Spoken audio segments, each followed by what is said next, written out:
All right, so it's 7, so I think we can get started here. All right, I am Kevin Welch. I'm one of the board members and the meetup organizer of EFF-Austin, who is hosting tonight's meetup. Normally, this would start with our president, John Lepkowski, giving a little intro about us, but he was unable to make tonight, so I will very briefly kick us off before I kick things over to our speaker, jgor here. So first of all, we generally just like to have a moment to let anybody who would like to make any announcements have the floor. Does anybody want to make an announcement?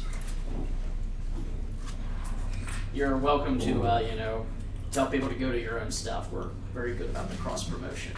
But if not, one thing I would like to bring up is that EFF-Austin this Thursday is going to be, essentially, I and John will we will be having there is a play currently going on at the Vortex Theater that one of our board members, Heather Barfield, is directing called Privacy Settings.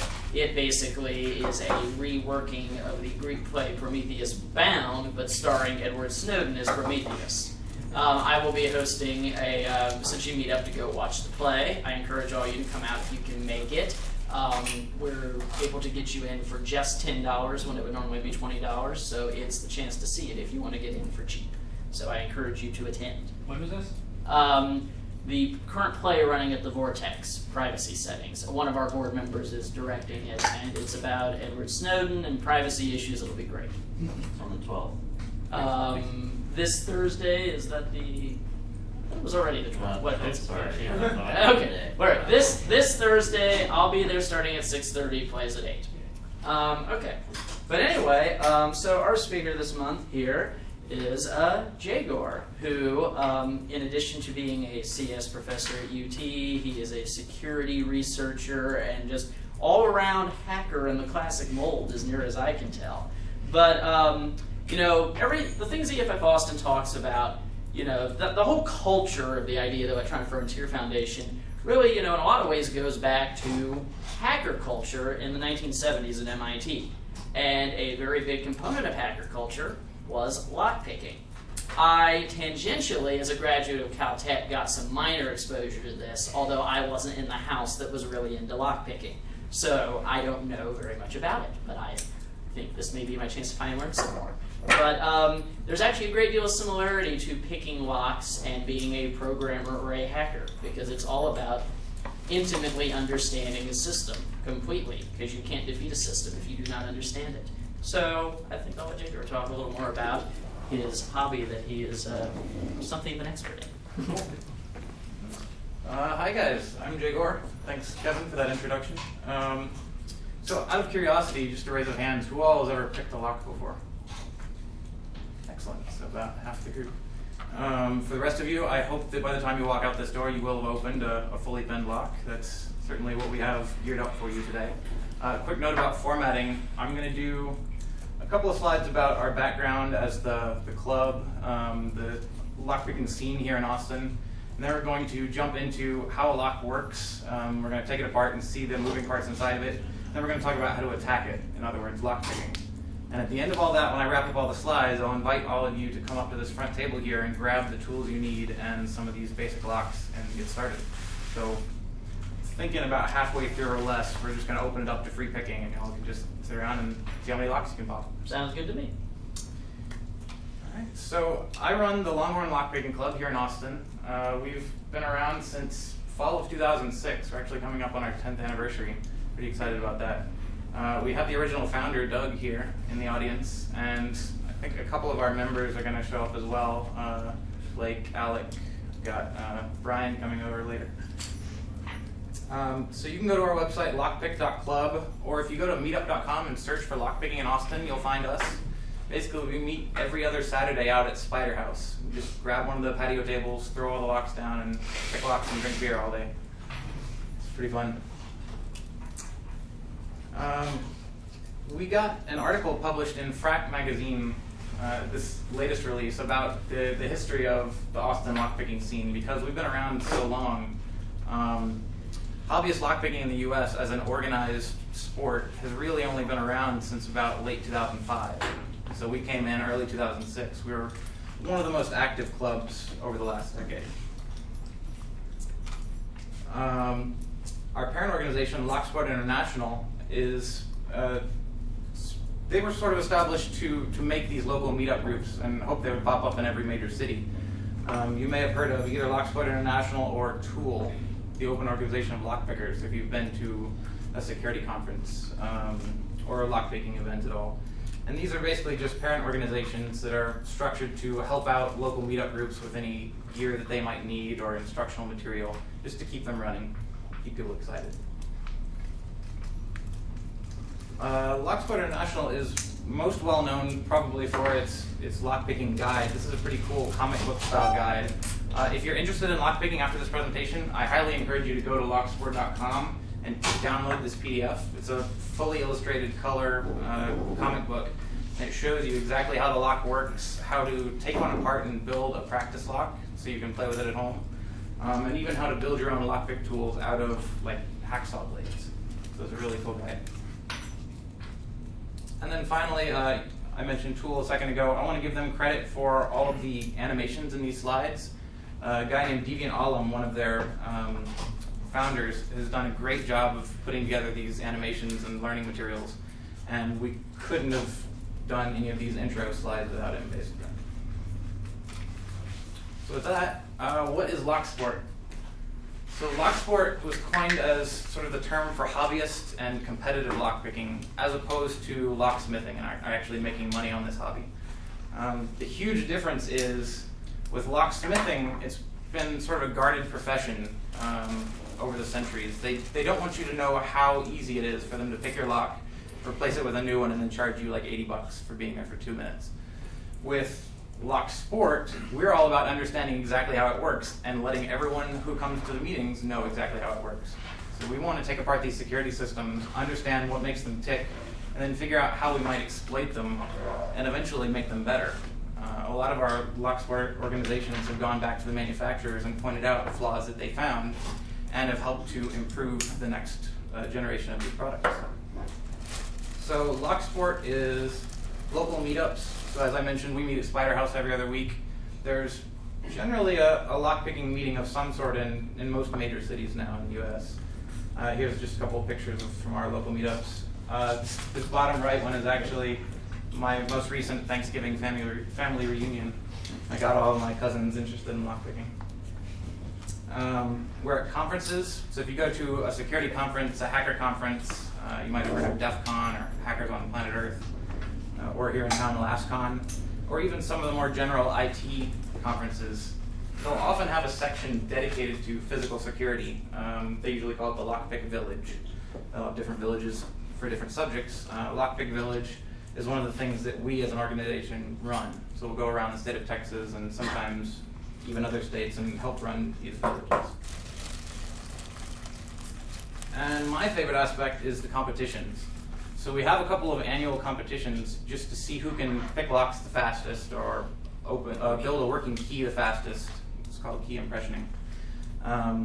These pictures are from, let's see, in the top left, that's DEF CON. It's a big hacker convention out in Las Vegas every year in the August. The two on the right are from LockCon in the Netherlands, and that's pretty much known as the world competition for Locksport, for lockpicking. That happens usually in the fall every year, way up north in the Netherlands in a little town called Snake. And this one here I think is from Los Angeles, a conference called Layer 1. So we have competitions all over. If there's a major hacker conference, there's a good chance there's going to be both a lockpick village and then some sort of competition around that. I think that covers the intro. So let's go ahead and get started and take apart a lock and see how it works. First of all, rules of engagement, very important with this hobby. I'm just going to read this one out. You may only pick locks that you own or those that you've been given explicit permission to pick by the rightful owner. This should be the obvious one. Don't pick someone else's lock or you're going to have a bad time.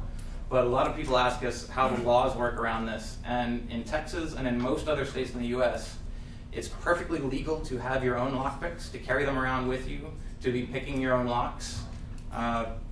I could go sit down in the lobby of this hotel and pick locks to my heart's content and no one could arrest me for it. Where the laws come into play are if you have lockpicks on you and you committed a crime of some sort, they become burglary tools, and they can be used against you as an additional charge or to bump it up to a felony. So as long as you are practicing this hobby safely, if you're picking your own locks, you're going to be fine. In addition to this, probably less obvious is don't pick locks that are in use. So you're going to learn how to pick a lock tonight. Don't immediately run home and try to pick your front door lock, because as you're learning, it is possible to damage the lock, to get the pins jammed up inside or crush some springs or something, and you'll get yourself locked out of whatever it is that's locking. I've seen it happen many times, and it's no fun. Okay, so let's see how a lock works. This and most of the locks, actually all the locks on the table here, are called pin tumbler locks. And that's actually most of the locks that you've encountered out in the real world, whether you know it or not. It's probably 90 to 95% of the locks. They all work the same way, whether it's a padlock or a deadbolt or something built into a doorknob. They all work in the same way, and you'll see later they can be attacked in the same way. So let's put away the face of this lock. You can see that red pin sticking down from the top. So inside is actually a stack of 2 pins. You have the red one that we call the key pin. That's what the key would ride on if we were putting the key in the keyway. Above that, the blue one is called a driver. And then we have a spring pushing it all down. So we call this whole configuration a pin stack. We got the red key pin, the blue driver pin, and a spring. Let's see what happens if we try to turn this lock without any sort of tools or key put into it. So you can barely see the animation there, but notice how that blue pin is the one that's blocking it. So this line here, and actually some quick terminology here, this centerpiece is called the plug. The outer piece is called the shell. And then this separation here, where the plug is able to turn and separate from the shell, we call that the shear line. And that's very important to us as lock pickers. We're always trying to set pins to the shear line. So let's put the legitimate key into this lock and see what happens. See how the cut on the key raises the stack just to the right height so that it's able to separate, and our driver pin stays up in the shell. Our key pin rides along in the plug, and it's able to turn and open. All right, here is a side cutaway view of this lock. So say we have a doorknob deadbolt here. The key would go in here. If we turn it on its side like this, this is what we have inside. It's actually probably 4 or 5 of those pin stacks that we discussed earlier. Typical cheapo master padlock like this will be 4 pins. Most people's deadbolts on their front door are 5 pins, so that gives you a good idea of some perspective there. Now, you'll notice that all of the red pins are different sizes, they're different heights, but the blue pins are all the same. All the blue pin has to do is get above that shear line and stay there. The red pins are the ones that are sitting on the key, and depending on the cut of the key, that's how long the red pin needs to be in order for that blue one to reach the shear line. So let's take a look at that in action with the legitimate key in this lock. Notice how the cuts are all different heights on this key, and the pins will move around until their final position, but at the final position, the red ones are lined up just in the right place so that all the blue pins are above the shear line. And that's what allows the lock to open. What happens if even a single one of those cuts is off? Notice how the second cut from the left, it's a little bit too low. So now that blue pin, the driver one, is blocking it from opening. From outside, as an attacker, we have no idea what is holding the lock closed. We just know that something is not in the right position. We don't know if it's 1 pin or all 5, if it's just barely off or it's a huge difference. All we know is it's not opening. Same deal if that cut's too high. So notice the second pin again. Now it's too high, the key pin is blocking it from opening. But still from the outside, it's the exact same effect. We just know that the lock won't open and we don't know why. Now in a perfect world, if we were building a lock like this, you would think we'd pull out that plug, drill in 5 holes in a perfectly straight line, drop all the pins in there, and now if you tried to turn that lock, all 5 pins would block it from opening, right? That's actually not the case. So in the real world, we get something more like this. It may be hard to see up here, but if you look straight down this line of holes, they're a little bit offset. So some of them are further to the left, some are further to the right. But what this means is if we apply a turning force to this plug, we get a binding force on only one of the pins, whichever one's closest to that side of the lock at that particular second.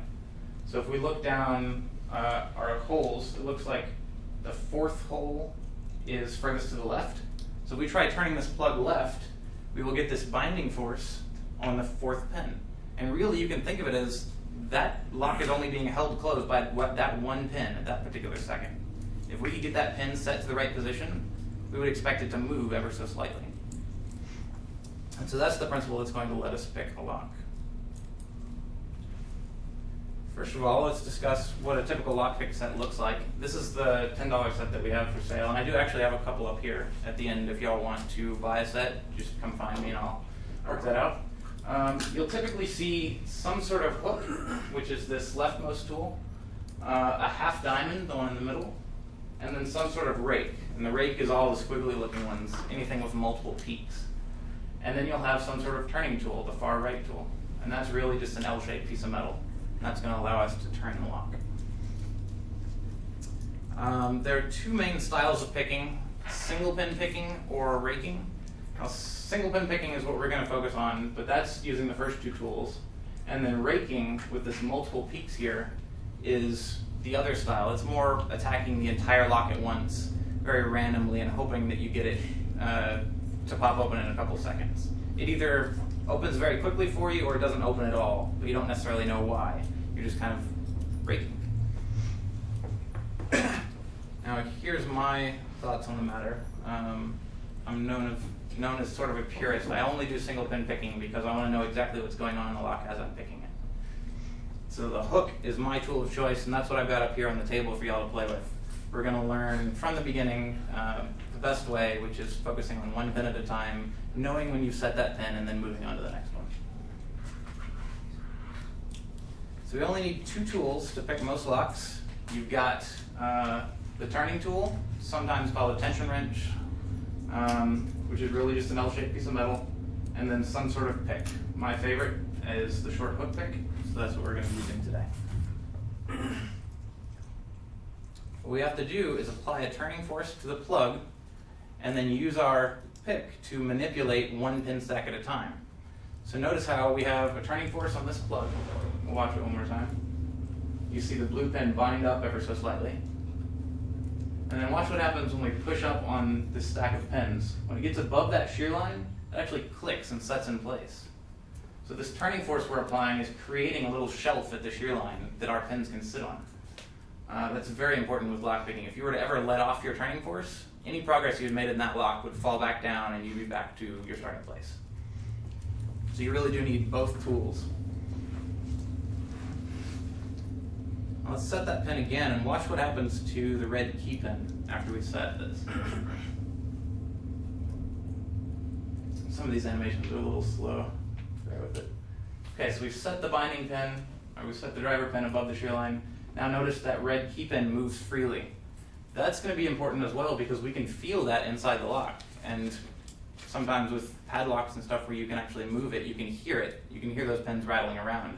Any of those pins that are rattling, moving freely like that, there's a good chance that that pin is set properly. So you know that you don't need to worry about that one. Let's put it all together and attack this 5-pin lock here. So first we're going to put in a turning tool. I'm going to go ahead and play along with this animation here. We've got our turning tool in the keyway. And then we've got our hook pick coming in. What we're doing is we're feeling each of those pin stacks in the lock. And your goal as a lock picker is to identify that binding pin, the one that's being pushed against the side of the lock, so it's toughest to push up. As a lock picker, you're always seeking the next toughest pin. So we just kind of feel each one. Some of them move up very easily, come right back down. Eventually, he got to that 4th pin, and it was tougher to push up. So he knew to focus on that one, keep pushing it until it's set into place. And now he's bouncing back and forth between the pins again, looking for the next binding pin. He's already set 2 of them. And when he gets to this 5th pin here, he's going to feel again, it's pretty tough. There's some resistance to his pick. So he's going to keep working on that one until he hears or feels it click into place. Oh, I already got this open. And once he gets to this 5th pin to click, it allows the plug to turn, and now his lock is open. Because he was applying that turning force the entire time it was picking, all the pins set up on that ledge in the shear line, and when the last one clicked, there was no more resistance and it was able to turn. We're going to watch that one more time, but this time he's going to make a pretty common error, and there's a good chance a lot of people in the room will fall for the same error, so we'll learn what to look out for. Again, we start with our turning tool. We're going to apply a light turning force. I like to just rest my index finger on top there. And then feel each of the pin stacks. Most of them are going to be moving pretty freely. It's a pretty springy feeling. Push up and it comes right back down. One of them is tougher. And when you get to that one, you know you want to work on it until it clicks into place. Now watch what happens when he tries to pick this fifth one. He's actually pushing too hard on his hook, and he just completely blew past the shear line. And this is called an overset. It is possible to set both pins above the shear line. And because of that turning force, you're still going to be binding both pins up there, and it's going to hold it in place. So just bear in mind, this is possible to happen. It's possible to overset pins. You might not necessarily be able to feel that you've done it, but if you've been picking at a lock for a while and it's not going anywhere, you might consider that one of the pins is overset, and the only way to get out of that really is to let off your tension, your turning tool, let everything fall back down and start over. So just bear in mind that is possible. And with that, who wants to give it a shot? So real quick note, I've got the locks laid out from easiest, the white locks, all the way up to hardest, the purple ones here. There's a handy guide to tell you kind of how they rank against each other. If everyone will come up and form a line here and just grab one of each of these tools, a pick and a tension wrench, and then whichever lock you can grab closest to this side of the table. So the white one or the pink one preferably.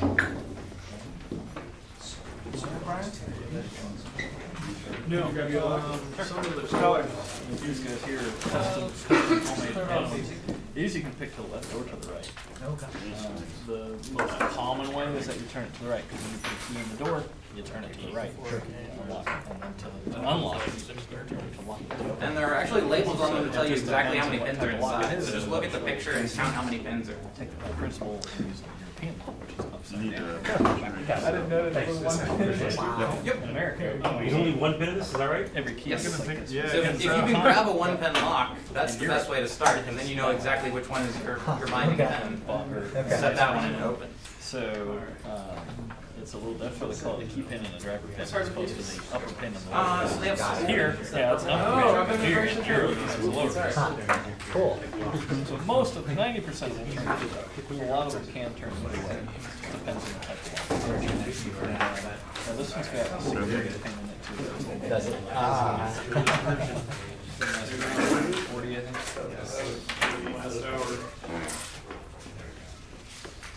Somewhat. These have all 6 pins in here, and each one is a security pin or a homemade pin, which is weird when we first stacked on each other.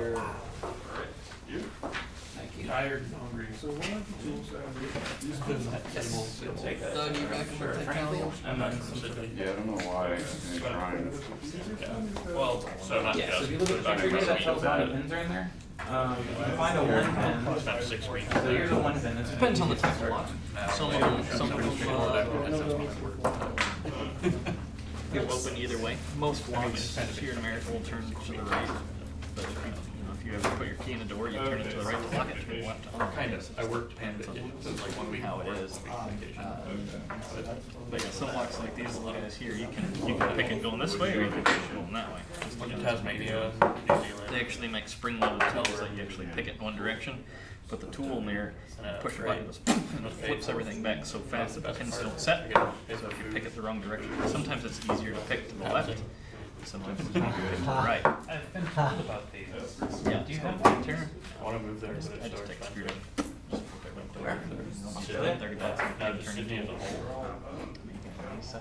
There's like, first off, there's not a lot of competition. You heard about these things that saw and shape and Security, They're not bad. You can get into some. The trick is Sydney's to like New York. have, when you put it in, keep it dead nut straight. And if you have a really convoluted keyway, it ain't gonna work.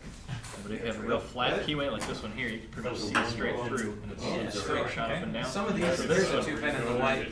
really This will be well. the easier That way, 2-pin, these and then there'll be a slightly harder Yeah, 2-pin. I think I'll probably get. It could possibly work, but you see that little on the left side there? Next time There's I that go, little The whites have one pin. board just kind of sticking off to the side. So that is probably, as it goes up to hit the pins and make bounce on and kind of lean off to the side. Spider house? The way these things work is Okay, I'm on the back those of little my like Stein balls where you hold Yeah, on, yeah, goes yeah. tick, My tick, tick, 9-year-old tick. son. So what you're basically doing is Yeah. So I'll bring him back. as opposed to pushing one pin up at a time, you're basically whacking all the key pins at the exact same time. When Key you guys pins meet stay in friends? place and the blue pins Every other Saturday, fling 7 up p.m. to the top. So it's a So just matter that of time, last basically weekend, whack 7 everything weeks up, from key now. pins stay in place, all the blue pins go flying up, and you Oh, how did the turn it Ghostbusters thing at go? the same time that it's up. So, So it's kind of a click, click. I ended up not doing That's it kind for of a very specific how reason. you're doing it. The weekend I was there was the. If you just put light tension, literally if you just the put day light tension, of it'll the click, click, 20th click, click, click. anniversary of Eventually, the it'll mass shooting either go, it'll set that each got pin guns individually, banned go from click, click, click, Australia. 1, 2, 3, 4, 5, open, So, or it'll I just didn't open wanna all of show them at up the same to time, and just your light tension will allow everything to bounce up, big, land on that like, shelf, and you're open. How much is light tension? Light tension, about, it's very difficult to measure, it's about as enough force to push a He was a key little, down on it your was just a keyboard. little Not very much. gun, but still. What I tell people when they're and trying one of the to big pick things locks about is when you the have it, big gun bag full of guns, like a duffel bag. the right or left hand? Backpack thing. Right hand, Like, right so hand, it's like- perfect, makes it a lot easier. Yeah. Taking your left hand, Also, basically I'm like actually this, really glad I your did middle it. finger, like where your wrist was. And then you basically gonna stick your finger straight up to where it's comfortable. Once I got there, Where you can sit it there I for don't know 5 what I minutes was or 5 hours, expecting. depending on They how were comfortable the lock is. So make your finger comfortable, and then take the lock itself and rotate it around in your hand to where your finger just basically lays on top of it. You'll feel it. With one pin, it's different. And I did And my the thing that best to I do a lot is if Turn I around really and struggle, in that group. nasty, pin blocks, people get frustrated, and as I'm picking, I'm pushing harder and harder, harder, and harder. If you're stuck and you can't open the lock, take your finger out and lift your finger. If you got a finger at your finger, People should have. 99% of the time it's backwards. All you're pretty much doing is putting enough tension on there. I So don't just think keep it up there. I don't think that's a good of taking Very, a very joke light. very jokingly. Yeah, you can. And, But all you're basically doing there is was one resting your person finger. who Like I could said, play it's enough 1,000 pressure to basically push down a key in the She keyboard. shows up every That's month. about all you Yeah, There's once you- 3,000 once you pictures using the full spectrum camera, and then goes through them and finds the Trade one or clear two locks. that have something weird on them. You want to look at your test so you can see exactly what you're doing. Mainly using this thing or single pin? I've never actually tried that thing. You can try it. It's pretty easy. You can try it on this guy. That's the thing with that. There's a guy that comes to our meets every other week, and he's got one of those, and he just clicks away. Some of them open, like I said, it'll either open in 5 seconds or it won't do it at all. I am going to. Yeah, so if you want to try. Things Two are in there. yours, Yeah, and then 3 3 over over yours is here. the one pin. So the best way I recommend doing it is don't even put the tension tool in there. Basically, take your pick, This part. put it in there, and you basically just want I rest my finger, like when I'm pulling my tension wrench, my thumb sticks out like that. So I rest my middle finger on my thumb. So I'm gonna stay there. Basically, and try and get the way or the reason I do that is because this one's only got 1 pin. But if I got 5 pins in there, I know this is pin 1, this is pin 2, this is pin 3, this is pin 4. And that'll come into play later on. Like, all right, if pin 2, pin 3 is now needed to set new, so I need to switch. And you also have really good control. If you're just sitting there going like this and picking it, you're not just necessarily lifting the pin up and down, you're kind of going forward and backward and seesawing around. Have you held it? Basically like this. So pinch it with your fingers like that. Slide your middle finger out like that. And just kind of rest it like you're writing. Pretty much think like you're writing.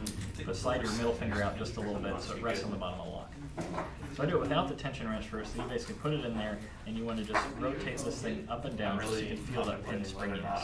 And practice, if this is the pin, you want to basically practice putting rotational force to just put this guy up and down, as opposed to up and moving forward or up and bending it back and forth. I'm going to practice just getting that thing to go straight up and down real smoothly.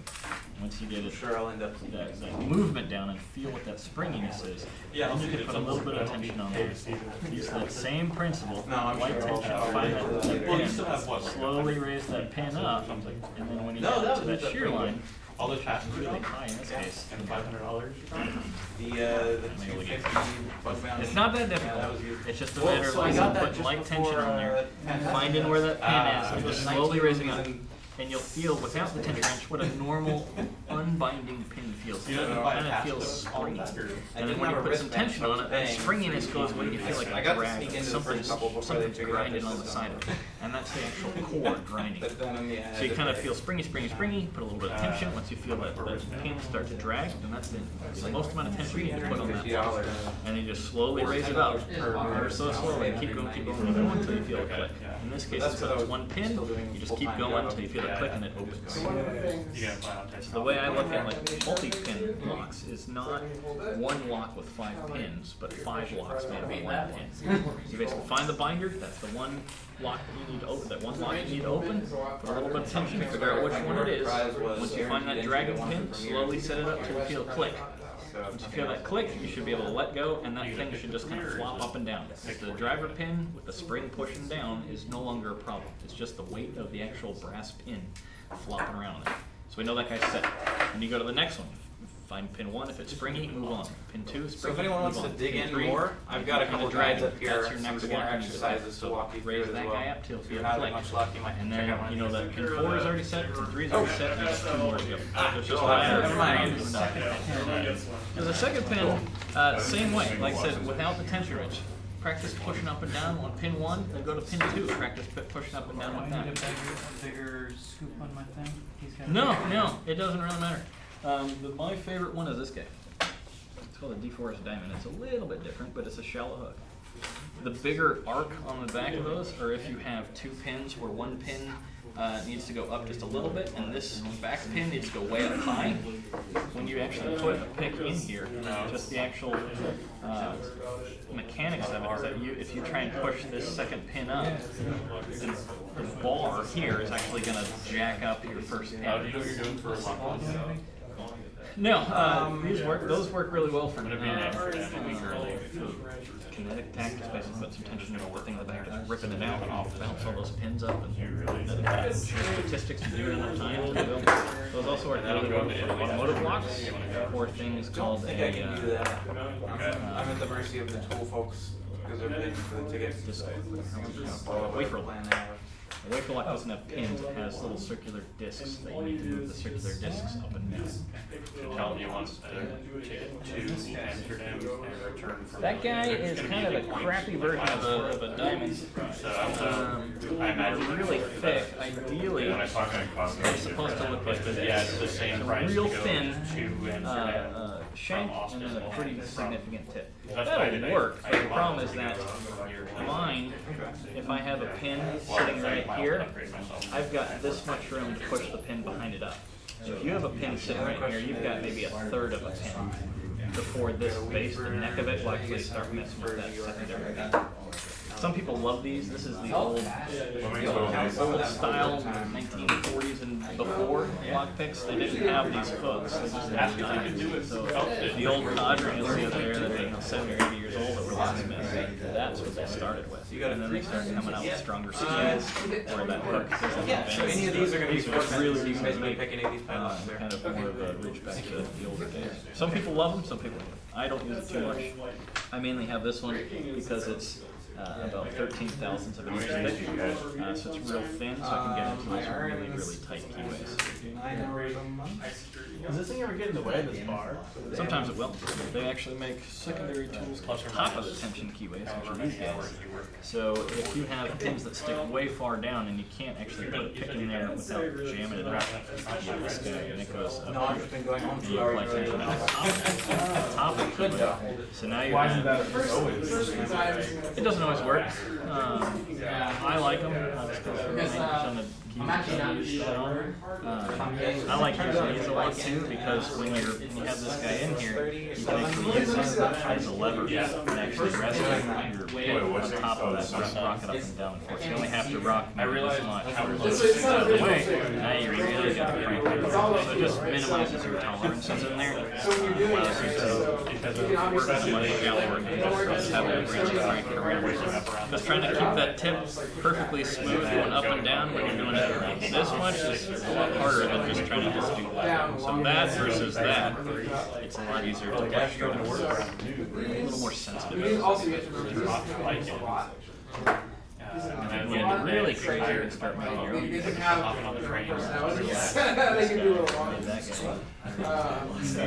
Yeah. So windshield wiper insert. That's basically, you just carry these around, and it's essentially tension all the time. And what's that mean? Missing Shrink tooth, wrap. pin gets first one gets caught. Designed in a certain way. Yeah,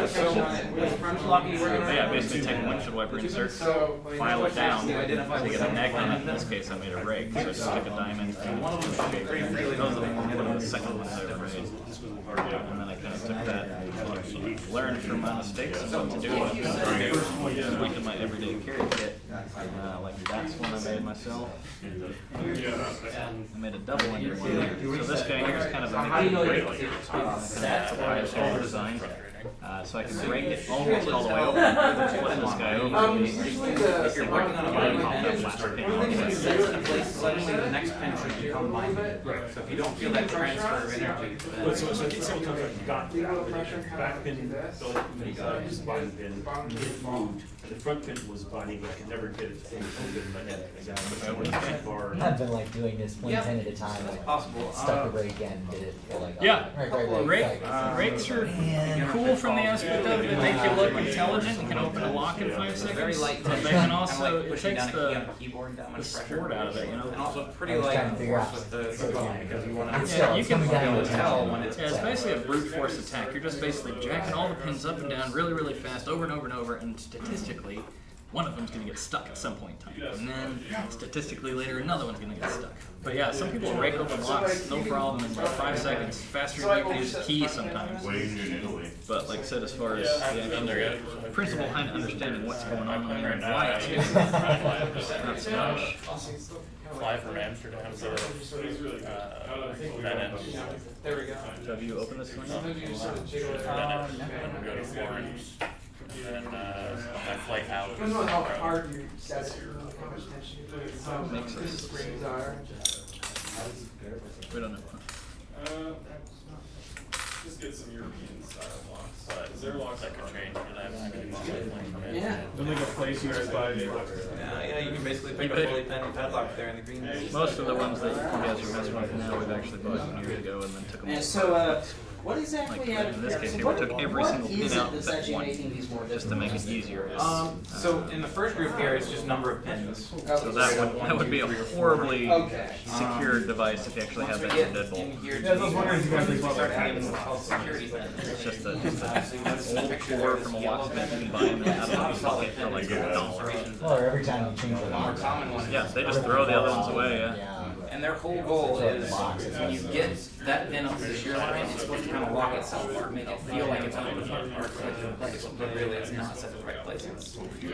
So it has a trick groove it can fall into that feels like Yeah, you just Not snap false them. set, you set the pin in a false position, so it's not quite open yet. gotcha. How do you go? Are you not sure? In there. Put them on. I was, but while I was It does. So once you get into The the mechanics set, of actually it's making pretty it obvious where it can be replayable, it's just a lot very more nicely like 30 degrees. I have more design work into it, so It makes you think I'm about to open this time lock. is money. So the more time it takes to At that design point, something, you go the more back expensive and it's going to be. refeel. So you can just buy a regular cheap bolt, As you push up on the lock, throw it out there for the masses, it's and it'll be a lot kind of cheaper. balancing against this bottom lip here. The bottom lip is being pushed against the shear line, and you can feel that sensation. So as you push up on the pin, it tries to push back on your And then you know which pin is secure. Careful that way you set it basically. You gotta That just very comes with lightly practice, lift off your unfortunately. tension. But Try to what get you it the want to rest do of is, the way up and like over. in our case, you have two Tension pins. right back on. So put the tension wrench in there, put a little tiny bit of pressure on there, and go to pin 1, and just move it up and down, and feel if it's kind of springy. Then go to pin 2, and feel if it's a little springy. If they're both springy, add a little bit more tension, go to pin 1, see if it's springy. Go to pin 2, if that one feels a little bit different, then that's the most amount of tension you'll need to put on that lock. Keep that tension in memory, and then pick that pin that's binding. Once you pick it and it's you feel that click, then you know that the next one on the left, which is holding up the show, will be pin 1. And then you just got to push that guy out of the way and you're in. But it's a matter of real light tension. Feel the pins inside there, they're all springy, add a little more tension. Feel all the pins in there, you still feel tension, springy, add more tension. In your case, just looking at your finger, I'd probably say back it off and just right there, that's about where I need it. So that leg tension will be lost when it's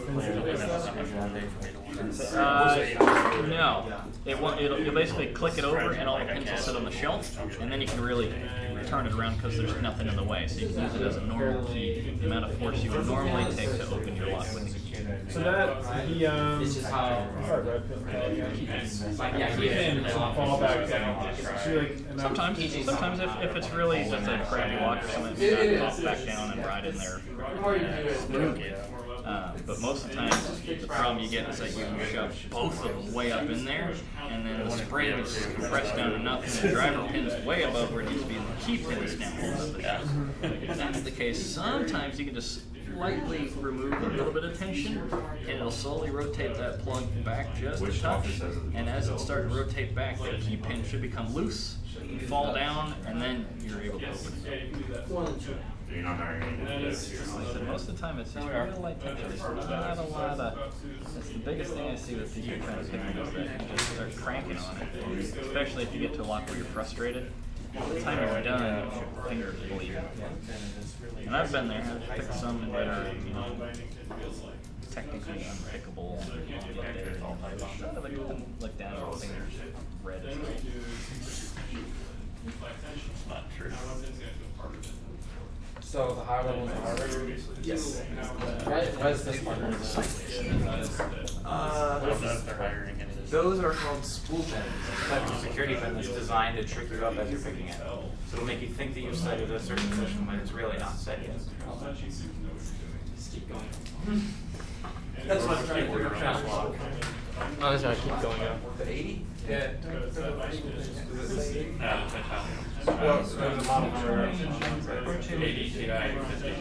Yeah, I opened that once and then after like an hour, I threw it away. So you can't open that lock.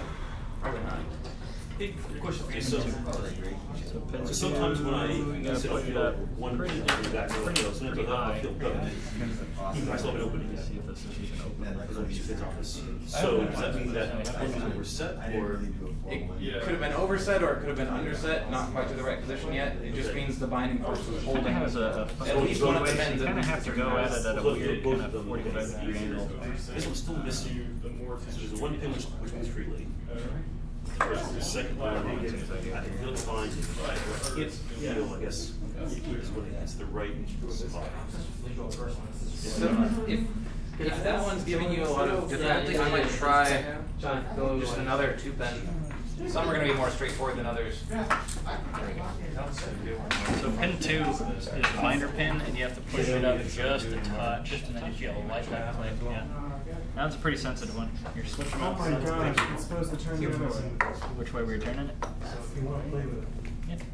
Oh, is that like 4 pins? Oh, stand on together. I mean, that's what I meant too. Yeah, I grabbed that You one. can do it either way. 4 pin. Open is open. Doesn't matter which way you turn. I'm not done. Now the problem is that if you're trying to get to a deadbolt or something like that, and you pick it, I can get like 4 pins before it feels like. just But locking an already locked lock. So that's where that yeah, no, I know. so Like, the you lock get some of itself, the pins that way. there's but little for some reason I can't get all of them. things like this. So this is technically like a deadbolt. It wasn't with traditional tools for me. Even though So you when can you actually see the open pins. this thing, this is actually hooked up to your deadbolt cam. So when you actually turn this thing all the way 180 degrees, this sucker starts turning, and then this actually rotates a cam, which then pushes out your deadbolt. So if you can just unlock the lock to where you get it open, if you keep turning all the way around, it's going to try and push the deadbolt even further. Which that's where that lock spin comes in place. Is that you've unlocked the lock, it's unlocked, but you haven't messed with any of the cam action in the back. So once it's already locked, then you put the plug spinner in there, pop it the other way, it pops those pins back across, and then you can actually rotate this way, and and then the cam will rotate, so you'll actually pull the dead. Probably in Medico. So One time that's what they would use. We basically Lighthouse. mostly pick locks to a locked With the position. Medico, in addition to lifting each pin to the But right like height, most you paddles, also have to rotate each pin. to a different rotate it angle. to the right, and that opens it. Dead bolts, you turn it to He the left, has, unlock instead it. of flat cuts, Most of the time we just do they're paddle. angled cuts, and then the pins are angled as well, so as it rides on those angles, it Technically, lines in itself essence, if you want to pick a deadbolt, deadbolts. It's funny, you can kind of push up on one side of the pin versus the other, and just that slope interacting with your tool. That one's probably 7 pin, maybe a little But secure. honestly, you're not detecting that. Yeah, so that means when you pick it, you just kind of turn it all the way around 180 degrees. Normally on the back, yeah, see basically unscrew those bolts there. This thing comes off, and this whole entire core will pop out and pins and Oh yeah, springs and so everything as you flying go all up, over the place. Unless you have a just the special better tool you can manufactured push locks, through they get plug tighter fall over. tolerances. So that's what And makes basically any lock. sticks in. It's like sticking your finger in there. So you get all the pins out of the actual. So like American lock, core, and you can look at each one, and then as you slowly take the plug fall, all of the driver pins will fall. Avis. too. German What's a brand. security pin? So it's pretty Security cool. pin is basically. Does this run really have 2 pins? I can double No, check. it's but I think so. I mean, if you look really close, you can actually see there's a key pin on the bottom, and there's a little tiny line, and those things. Yes, on top and of so it the pink 2 is pins actual are driver. harder than the white 2 pins. We'll say that. So Normally they don't have the first pin, the security pin, because then you can look at like, security pins. Ah, that's mislabeled. That was our old labeling system. It's supposed to be actually 2 pins. Normally, you only see. But it may be a different. key pin. John, you're at least Bottom of the driver. Yeah, they're not actually pins. The best has got a pretty funky looking key, and they've got a really higher calling force, so that won't wobble when you get in the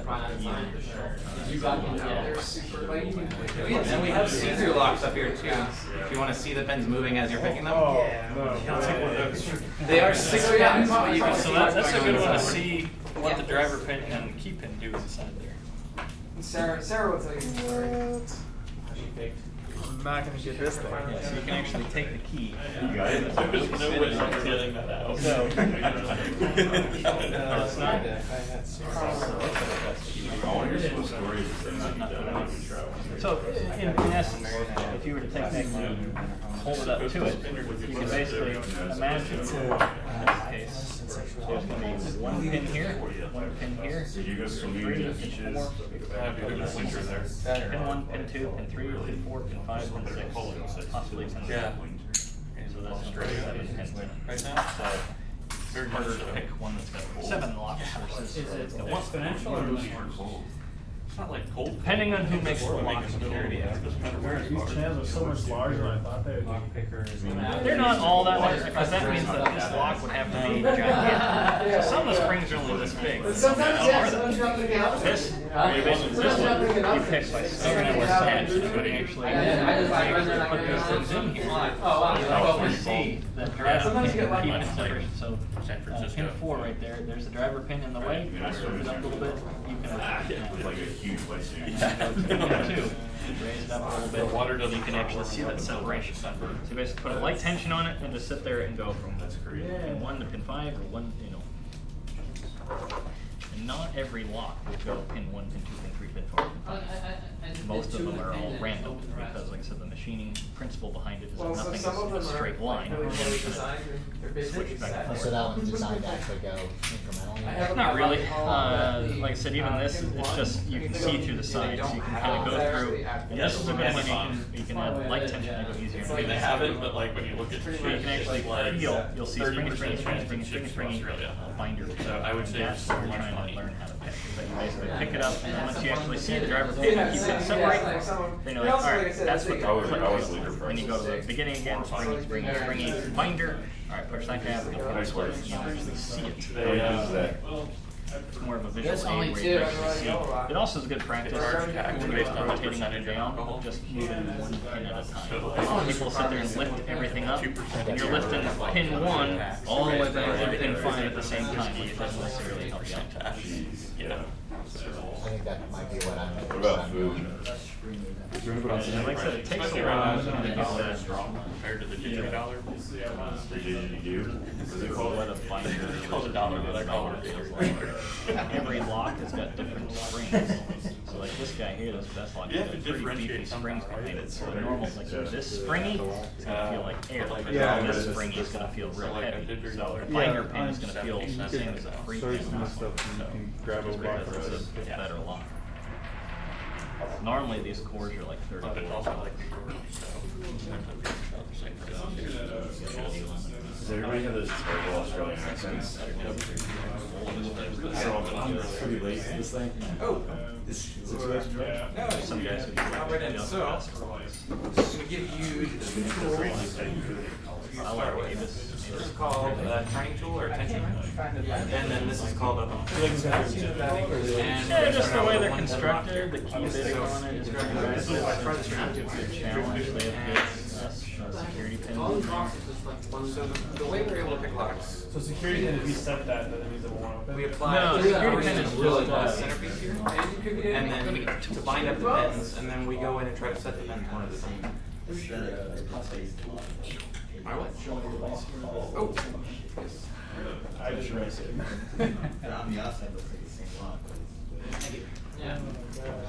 I've only been able to do So, that's actually what's the animation in the background of the doing here. We've got the turning tool in the bottom of the keyboard to apply a turning So force. it's all labeled. So this And is he's your going plug. in and You're trying to rotate set it. into the pins. If you were to put a tension wrench in there, the reason we're turn able it to pick right now. The locks driver pin is is in the way. Those So basically what you're doing is you all put a offset little bit of tension. So Use your some tension have flashes to the right, they don't have a and further then use your pick to push this guy. So whichever Once you get this thing pushed up just that enough, one's going to bind up first. you'll open As it. indicated And then this by pin here where floats mine- around like nothing. This guy's there, The right? lockpicker, Right? try each of So the that's pins what in the lock that, and feel that's which what one it's is dragging. So basically just kind of push up in there and you'll feel the what a lock spring you have in pin your hand, feels like. which is a single pin. That's what Okay? you're binding. And then put a little bit of tension on there. Go ahead and get started. See by how it's putting draggier? the tension So that's what you're trying to find. The security pin, find it's easy what to its pick job up to is the left. to just Just screw with that, I think it's Oh, open they're, feeling. So right now, Yeah. this is open, right? Flip this guy around, And then you that ain't going anywhere. facing up. Because this thing gets pushed the other sideways. Now this guy here is hooked on that side and the plug is jammed in. So what you got to do is this is where tension comes really, really into play. So you basically put a little bit of tension on there, start pushing this thing up, and as you start pushing up, see that counter rotation? So you basically got to ease up on the tension ever so slightly to allow that spool to kind of straighten out. And once you straighten it out, Oh yeah. so it's just a picking hindrance is all it is. It kind of gives you the idea of, hey, we're open, we have this all set, we can go on to the next pin. But in reality, that's like wedged in there. That's hard to tell. Is that random or do they put that like? Just random. Yeah. Like this one here. This has got one standard pin. So if you look at this guy here, I think this one's got 5 pins in it. So the first pin right here is a normal pin. And you have a security pin, a security pin, a security pin. Now when we have multiple pins, Security pins you have to identify which group of pins is the lightest first. There's spools, T-pins, mushroom pins. Also, serrated millions of cores. See if you can tell me which So of a those T-pin pins is tougher to is put in. basically that minus the size. For how long? So it does that, but when you try and release tension on it, this thing just falls over even more. So it just gets really fouled up in there. One of these guys over here. That's the one you want to work on first. So once we come down, it's set in place. T-pin spool pins. He's got freaking chicken Again, bones and a couple cat times, down you start there. working your way up. We were taking pictures here. John and I have the jgor and I have Once you get up to 4 pin, this is a fully pinned padlock, and 5 pins up there are basically a front door. I haven't picked all of them. Like I said, yeah, they make different types of pin. This is a spool pin that looks like a threading spool. Serrated pins typically look like this, but have little grooves going through it. You can kind of see. You can't see that. This one's full of all serrated, so it has one. The whole stack. I think there's 5 pins, all of them are serrated. The difference in serrated is that you don't have the same rotation like this. It's just as you're putting tension on a normal pin with little grooves over it, once you start pushing it up, it gets caught. and then you're like, oh. I always tell everyone you pick, but it's not. You gotta push it up to the next click. You gotta push it up to the next click. You gotta push it up to the next click. So everything, you gotta click gravel around, and then you go to the next open the one. crescent.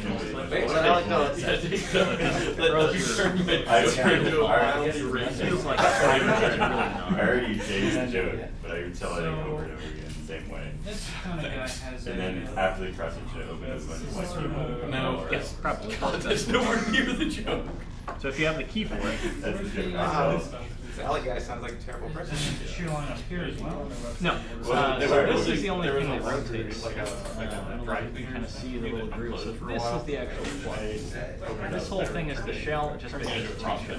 That's all it is. And basically take away all the. At first it was very obvious, it was like. This is your people lock.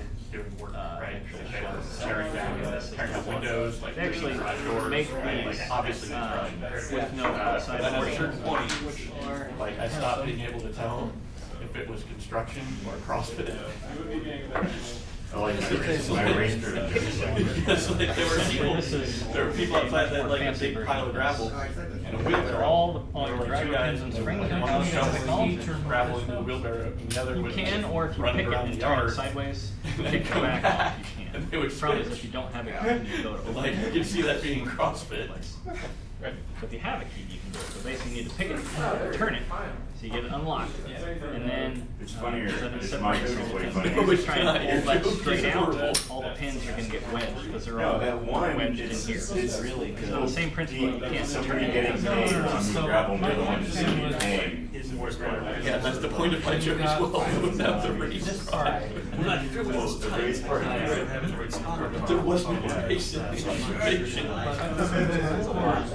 This whole entire thing. doesn't mean I'm gonna change the joke. No, some of them do. The first one, yeah, this one's not. I can't just this crap.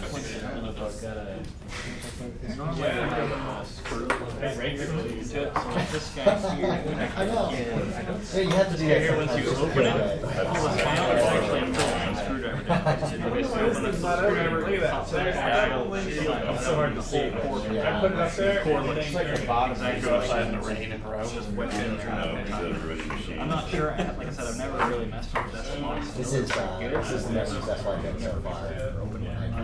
With him telling me about like how to do this tension, that really helped.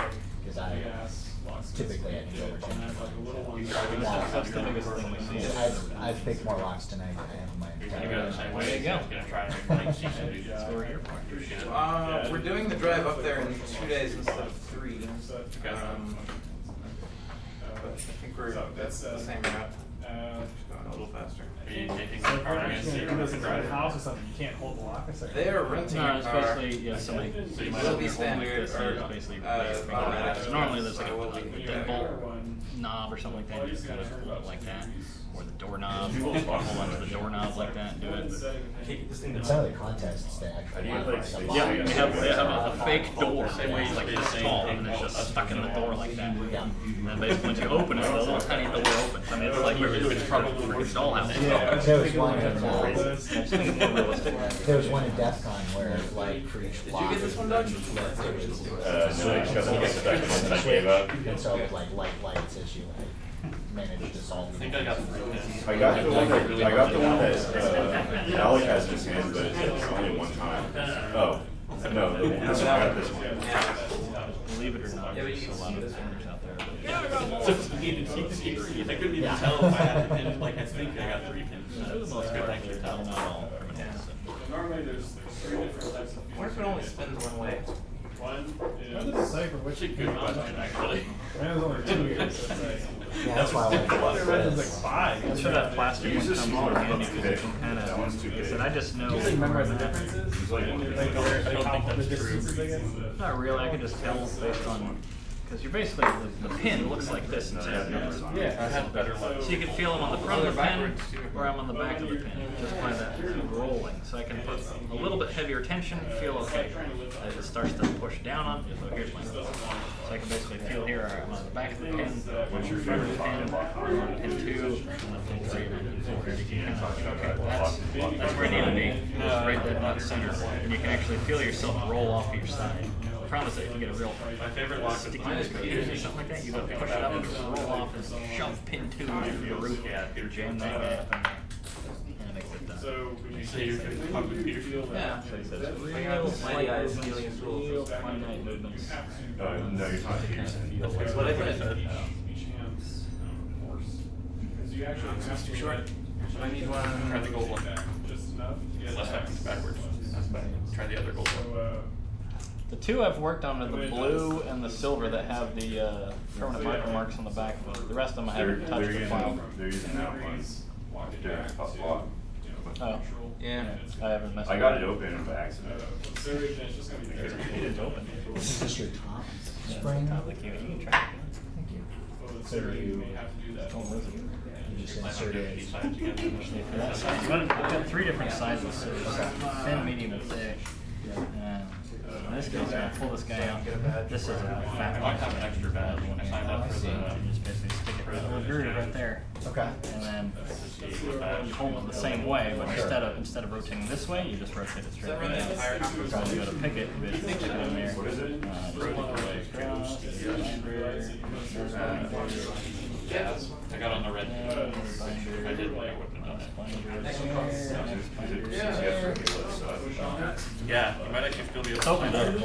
But We have to try it. It's a little Yeah. different feeling. I was gonna say, I wanna try I something- kind of something learned with different those, as which well. is Did you? kind of a handicap. Because everybody else in the world uses these guys. I just find them nice because it gets your Yeah. Well, I was feeling as I was. Peterson sells a I seller. already told Fox that. Did they? And just another reason to They're really You conflicting basically with take a hacksaw blade and Let's just talk. a couple hours with a file and they About really active. understand what it feels like. I just got them He's going from There's no home. way Where? to- It's nice stainless steel. Why is it interesting like that? So did they? No, it do wasn't anything? Were they just flat? No, it's the NCC. I bent them to that 20-degree edge because it fits Yeah. my On the finger boat. better. Okay. It's not on The other the thing side. is, I I want to do that use too. I want it gets to go to AHA, close and but it's flush. so hard Okay. to convince myself that I should drive all the like. So when you're holding, are you somehow left-handed? get all the way up Right. the Okay, tracks.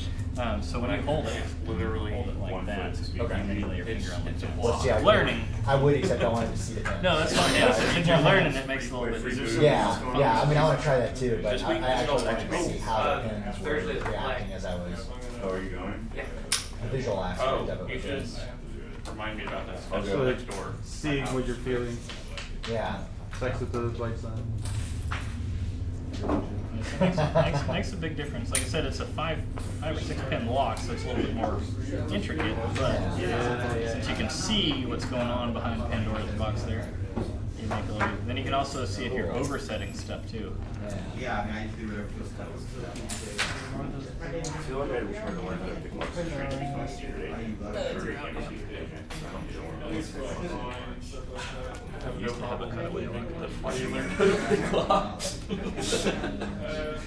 Like my right hand is my right arm. That's pretty cool. Thank you. You want to try that one? If you're oversetting it, that's where it comes into the springy thing. I feel Is like I that want a copy of that. you should be able to put some tension and feel it lighter. If you keep that same tension, startup. you should always be able to pin. Just put it. Keeping the Startup, same tension, I guess or you even may more need- so, put it in if my office every pin anytime is someone springy, says one of those. it means that you probably overset one. And back off your tension, let some pins fall down, see if you can find a blank. This guy here, it's got You get it? I got it. Alright, my turn. I already had it and I just pushed a lot harder. the benefit that you can actually pick this thing with a straight ball. Now it's stuck forever. Get it in there. Is it not supposed to turn that way? All up. Actually, probably not. Every pin and every key pin is the same height, so your key would look like a flat bar going straight around. That's why it's so easy. So you can basically do is you can use just a straight piece of metal, shove it in there, wiggle it around a little bit, and it's open. What? This is your sign.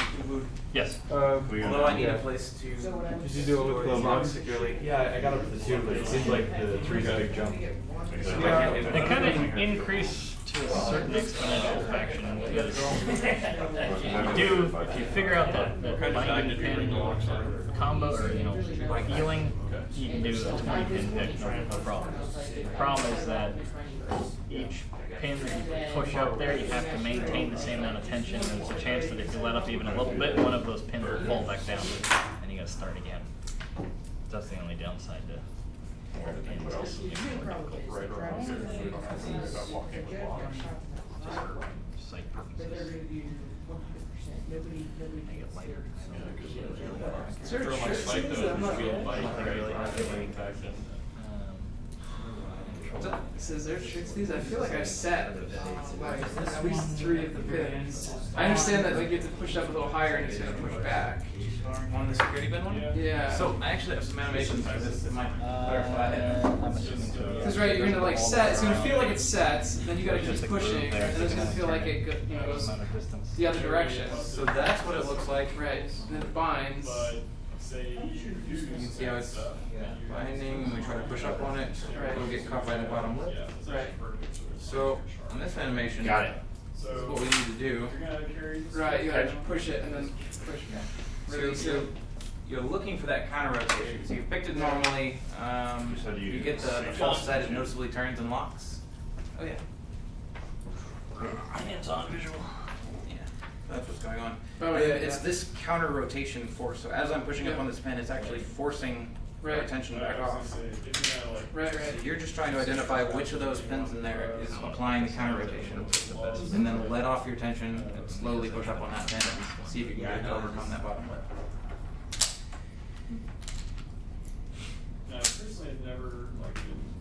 I know I've gotten a couple. It's gonna get them all. So I'm trying to pick this one, and it seems to me that like pins keep sticking that I'm pretty sure aren't the key pin because it'll feel like I got them all up and then it won't open. Which one was this? This one. So some of these have been picked so many times that the springs are kind of squishy and crushed. Well, yeah, like, cause yeah, it's interesting where like I was trying to put my tension and push it up. It's like it keeps seeming to just like they're kind of all just sort of sticking but not sticking. So, like, Any bells there? they'll say something like, oh, well, So there's an actual thing called Alright, well like this Break it. They're staying. Is that how far up it is? If both pins stay, then that means it's overset. you You want to see that bottom pin fall back down after you're done. and Only the one above it. using stainless steel on a soft brass item. You'll see little scratches. I also see dents in the top of the pin. Just because it's a real dense piece of metal, a harder piece of metal, touching something soft. So basically take, if you have a knife and you're pushing on a piece of Play-Doh, pushing it across the table, you're going to have a dent by the end of the table. Same thing goes with the brass pins. They're real soft metal just because they're cheap and easy to machine. But if you take a hard piece of spring steel or stainless steel and pick at it over and over and over and over and over and over again, you either wear a groove into it or you put a dent in the end of it. Because the idea of a key, when you put a key in, is that the key only touches the pins at a certain spot. It's only going to rub the front face of each one until it's out of the way. There is no reason why a key is going to just wedge itself in the middle of the key in because there's no pumping out force. It just goes bumping everything out of the way. So when we actually open a lock, we'll cut the core out, take a look at all the pins, line them all up, look under a magnifying or a microscope or a microscope and I'll actually look for miniature scrapes on the side of the core, the things where a key would normally not touch. So, for instance, like if you put this thing way back and you're scraping up and down, now you have little tiny scratches on the very back that a key would never touch in normal use. So if you open up a core and somebody broke into this place and they take a look at it, they're like, all right, there's scratches on the back of it, there's scratches in the middle, there's scratches going up and down the tubes. They're like, somebody tried to pick into this thing, and it wasn't caused by a key, no matter how much you jiggle a key in there, the key will not touch this. And they can determine who's found most of the time when they say it's forcible entry, it's normally because somebody's kicked in the door and there's splinters everywhere. That's really, no forcible entry is because it doesn't look to be any damage. But if you actually get in the high profile cases, government sites or something like that, some information is stolen, they're going to cut that bad boy apart and look at it or fine tooth comb for any scratches or scrapes along that core that are not supposed to be there. Sometimes you said the first one, but then the second one go, but they didn't get Really good. He was left-handed and he wasn't very good. He knew what he was doing because there's only 2 scratches on the thing. But if you look up YouTube, Deviant. This one is just right on the same Locksmith, or forensic locksmith, Yeah. forensic lockpicking. It sounded like it was sticking on something. Keep doing how they use scratches. I think it was just that one. This one was easy. Like bump keys and stuff like that. talking. The bump key basically shave off where the key Are is. these Jam in the same there. kind of lock? Just the You're camera. gonna see it. Because like, I found this one pretty Basically, trivial, the but top this one no matter how I think it's just because drunk it's track so many so times, it's getting more difficult. Okay, yeah. Oh my God. It definitely felt like Right. twice as hard as that one. Well, it's just like it seemed like even if I was applying immense pressure, sometimes the things would just pop back down. Honestly, some of these are about ready to be thrown away. Because normally you're not I taking forget the which key one it was, and but you're one of hitting these it with a ones hammer. was- I think it was this one. This one You seemed put a thing in harder your than back some. one click, hit it with a hammer at the same time you're rotating it. Have you tried the secret one? And then you attack I have not. where basically It's a puts 6-pin lock. force on all these pins, pops them all up. So where does it rate Floating on in the space scale? before they come back Assuming down. you couldn't While they're see floating in where space, you it would quickly flip the lock open. Probably gonna be up here. Like I said, it's not a normal key. Even if it's a key that's been used for 100 years, it's only going to wear a certain way. I've only ever It's not seen going to put 7 things. Is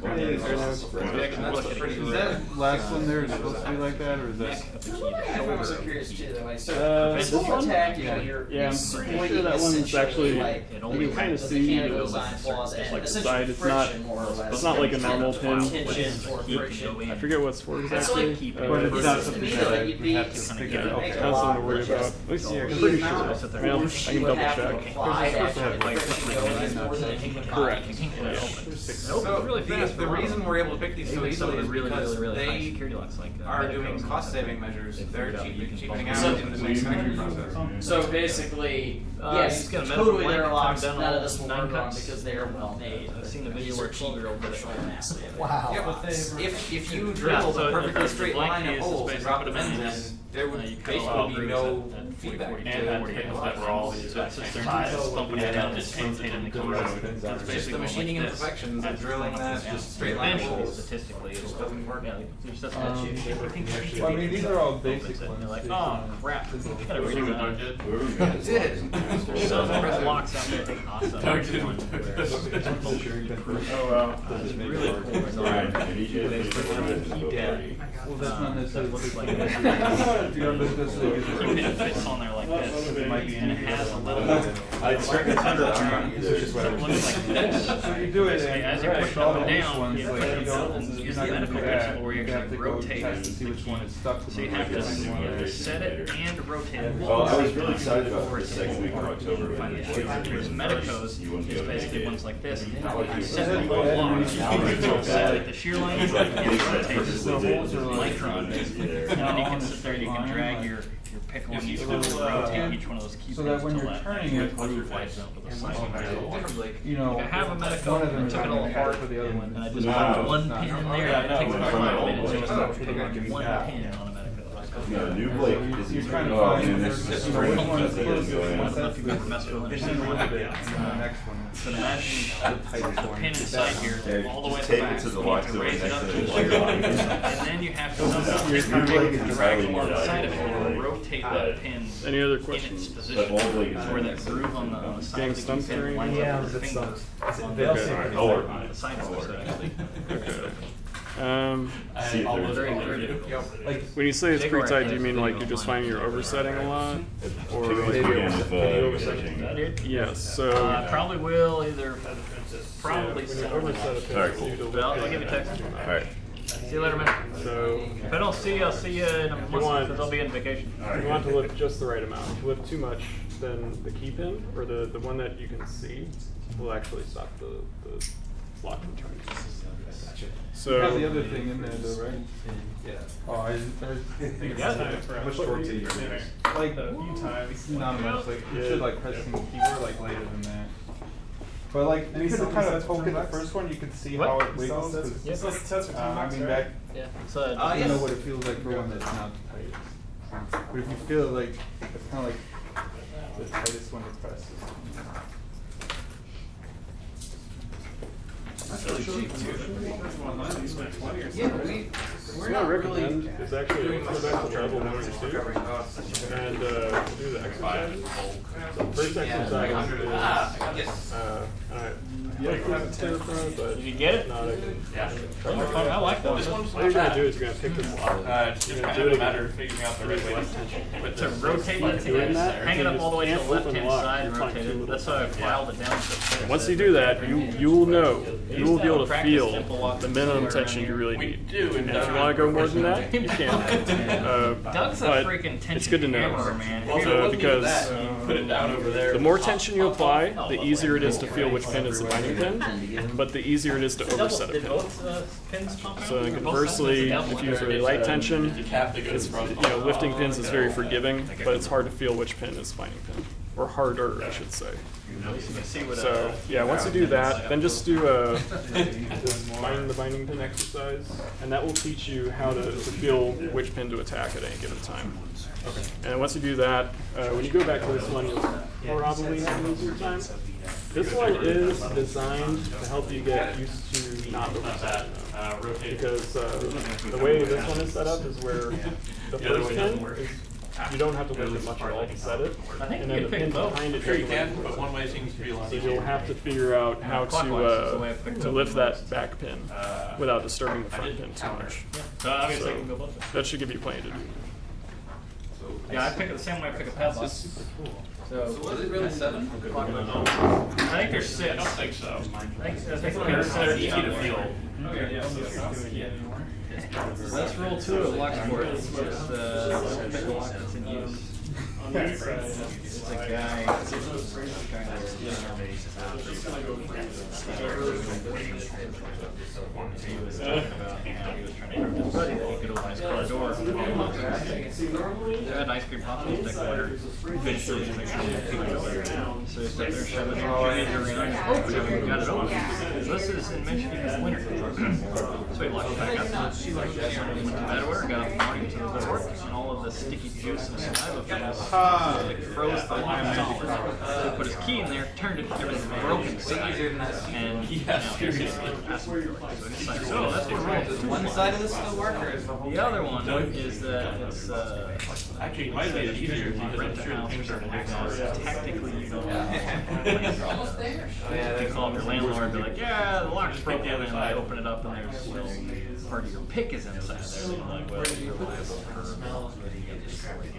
It was right next to it. What are you looking for? Spring. Oh. Yeah, Doug set it down apparently gently. I thought he overtensioned it because have you ever seen him open a lock? He freaking crammed it.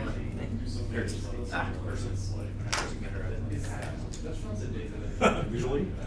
Or was it once popping that cap off and not losing it? Partly visually, but also in the office. So have a springless one. Dead thing. Now a security dimple. No. Yeah, I mean, they make challenge locks where they basically take springs out or put heavier springs and just mix it up. Just so when you're going through, like, all right, springy pin, a little harder. That harder one could just be a stiffer spring, not a bound pin. So. You can do a 3-pin.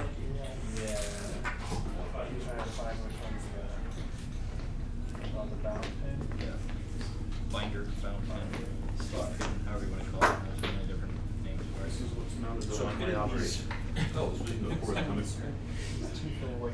Digging in, trying to pop that off. Here, something's over. You got a level 40. Try what Doug said. Oh, just lay it down gently. So, question for you. Yeah. I'm getting the 4-pin ones easier than the 2-pin ones. And Because those 2 pins have been picked millions of times. I'm wondering if that's okay. So yeah, these are some all out, so I can feel what's going on much better. I'm still not sure that I'm just feeling everything more than my luck. So that's going to be normal, especially with the lower pen locks, I think. Okay. The harder the lock becomes, the more evident the pen you set is. I'll still, if I'm making a 5-pin quick set dead bolt, I'll often feel like I've only set 2 or 3 pins. And it's Okay, so that is pretty normal.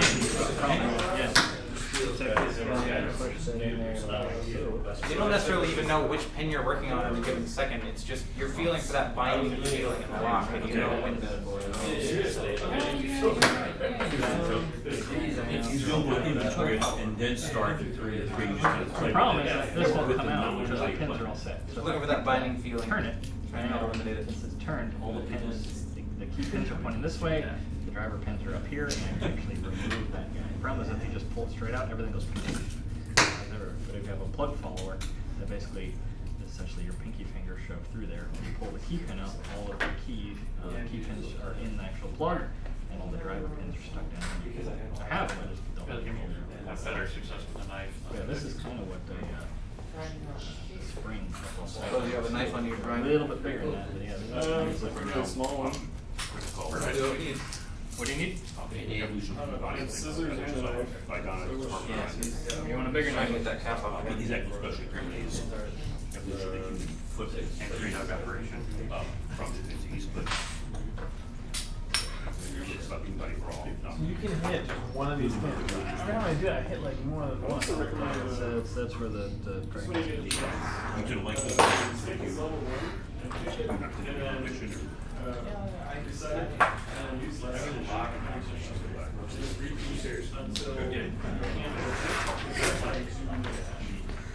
A lot of fun.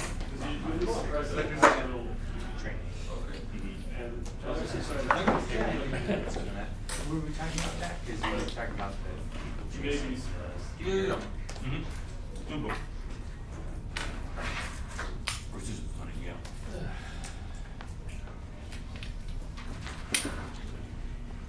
It's funny, you actually heard it before, I never even heard that before. Just putting in one guy.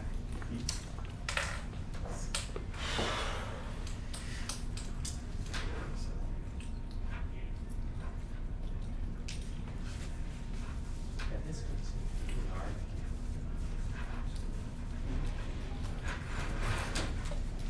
We should go back to that.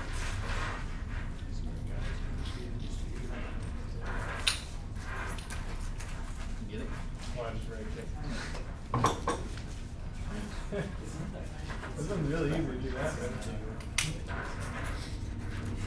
I'm not doing my style, just. You can, but some people do. They're very good at it.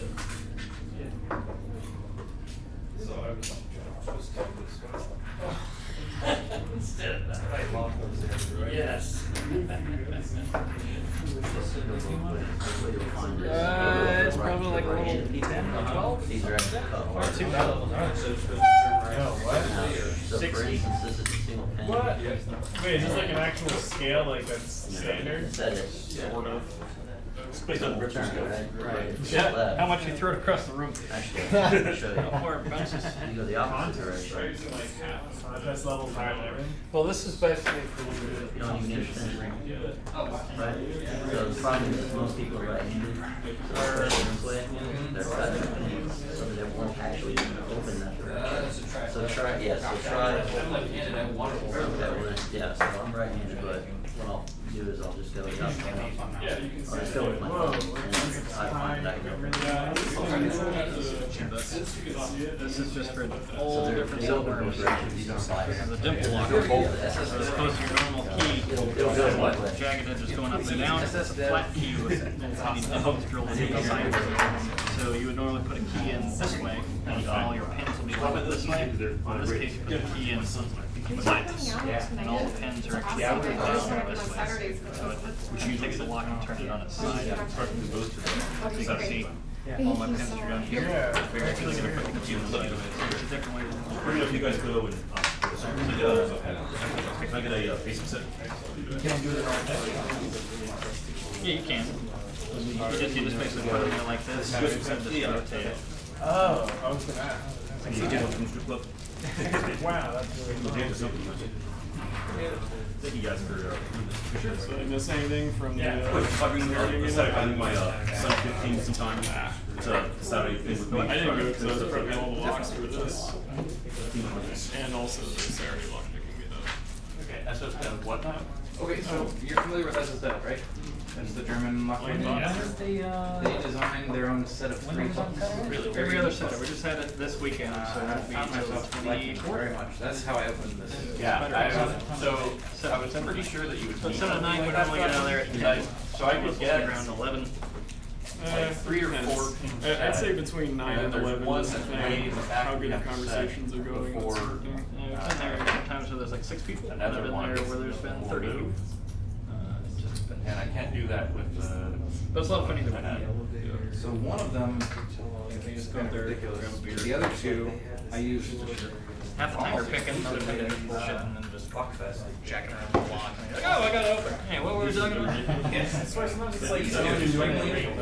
Yeah, so those, like I said, all those locks are so worn out that all the key pigeonholes and the pins are all wobbly in there sometimes. You can just kind of literally shake it up and down eventually. The difference between like a nice core, and nice, but it's also there's 3 pins that are not the best. Yeah. I mean, yeah, some of those haven't been repinned in like a year. I mean, at least like the lots of times I'm finding that there's Trying to get it off or just close it and keep it, but just use the one side. Yeah, I don't know. Yeah, I just had the same size. Depending on what kind of lock it is. Sort of. I just had like this big ass repinning kit, and I just like they have different sets of pins in different colors with different manufacturers. So like most locks will go from like a 0 pin all the way to like a 7 pin, which is a certain amount of distance. Yeah, these are 7, like a 4 pin for master is like that big, where It's all about pins are like widths. an A-bis would be like that big. So if you try and put a key in, it's supposed to be a 4 cut. What do you think? Yeah, But if you don't have to keep it, who cares? Yeah, we never use a key. Sure, it's yeah. the column for the pin the For same the size? most part, yes. So if you disassemble these and you just dump out the pins and sort them by size, you can reuse them. You can basically dump all the pins out, rearrange them. Your key won't work anymore, but pin 1 you can put pin 5 and pin 2 you can put pin 3. Right? Yeah. That's what a lot of these things are. Just Probably put it in the corner. I just basically change the pins out, put in different things. Or all right, I figured out that combination. Let's just switch it up, and that changes your binding order just a little bit. Because not only those holes don't necessarily line up, but some of the pins may be minusculely fatter and some of them will be skinnier. So the fat pin and the skinny hole will probably bind up first. But if you take away that fat pin and put a skinny pin, then it may bind up second. So it messes with your. It all comes down to machining tolerances and how. Sure. So like this type of core, you know, their machining tolerance is maybe like 10,000ths of an inch, where like this thing, you know, maybe 1/10 of an inch. Some of them like they're very, very, very precise. That is actually the ones, like the cheaper ones, they don't really care. It's just Right. more for decoration. Some of them, than anything. Whereas like a best core is pretty good, serious bitting and pretty high tolerances. You get up and up and up to the S. Yeah. I was gonna say for like keys and stuff, if you do a Google search for a key decoder, you'll see these like hard cutouts. And they're set up to where if you put a key inside, you can just move the key until it gets stuck. It's that big wedge. So if you put it here and your key stops here, you look at the number. That's a 1 cut. And if you put the next groove in and slide it over and it goes to that wedge, then that's a 3 cut. So you can actually decode it. We call locks that are key map. You need a key cut that's a 1, 2, 8, 6, 4. So you actually cut that wedge of 1, 2, 8, 6. Can you tell them it's a master? We know lock? you feel it. Because like a master lock key will not fit into a Schlage key wing. All these little wording, the little But you can't do that on It's a cost So saving. there's They can't afford to have machinery that's accurate enough to produce a So yeah, straight you line. just Or they don't want Yeah, so you can put your key in and slide it across, or you can actually take the pins themselves and roll the pins alongside the key. That's a 7 pin. That goes to the 7 cut. So you can Yes, actually basically, pin it. they, So you lose your that's key. what makes Yeah, lock. better So manufacturing some people locks hard to actually pick is they have actually manufactured it to tighter collars. stamped onto the side So of the it's key just harder to tell the type set of pins that are in there. Or to tell the And line. you can actually take a lock and construct a lock that key will open. Or vice versa, key and figure out what the combinations you can make your own. So it's been a few years that my dad actually locked his keys. That's just so it doesn't go into, And the locksmith rolled out. those are called wardings, and that just defines the keyway. So a key from one keyway will not fit into another keyway. Sometimes that's patent control or make it harder to duplicate the He key, apparently etc. figured out where all the pins were, because then he went into his van and cut a key. Yes. So there's another way. They make tools to do that. Decoder locks. They have something called impressioning, which is a whole different ball of worms. Oh, yeah. But you can also they make things called a leashing pin, which is basically, for lack of a better term, a key that's been hollowed out. And it's basically you have the key that you go in here and it has a little mini pick. They basically put in here and you can actually raise it up. You're like, all right, if you click, wherever that angle coincides to down here, there's a graph. So like, okay, that one clicked. Where the click is, that's a 2 cut. And then you go to the next one. All right, that one clicked. Oh, it's a 5 cut. And then with cars, there's normally 8 locks or 8. That's about as hard as it gets. Wow. The discs inside there. 4 of them will have to be picked up, 4 of them will have to be picked down. That's why your key Every other looks Saturday. like an hour. Easiest way is just to go to Meetup. So they'll go through and they're like, we're going 1, 3, and 5, and 7. I'll go up, and 2, 4, 6 will go down. And they can basically go, all right, that clicked.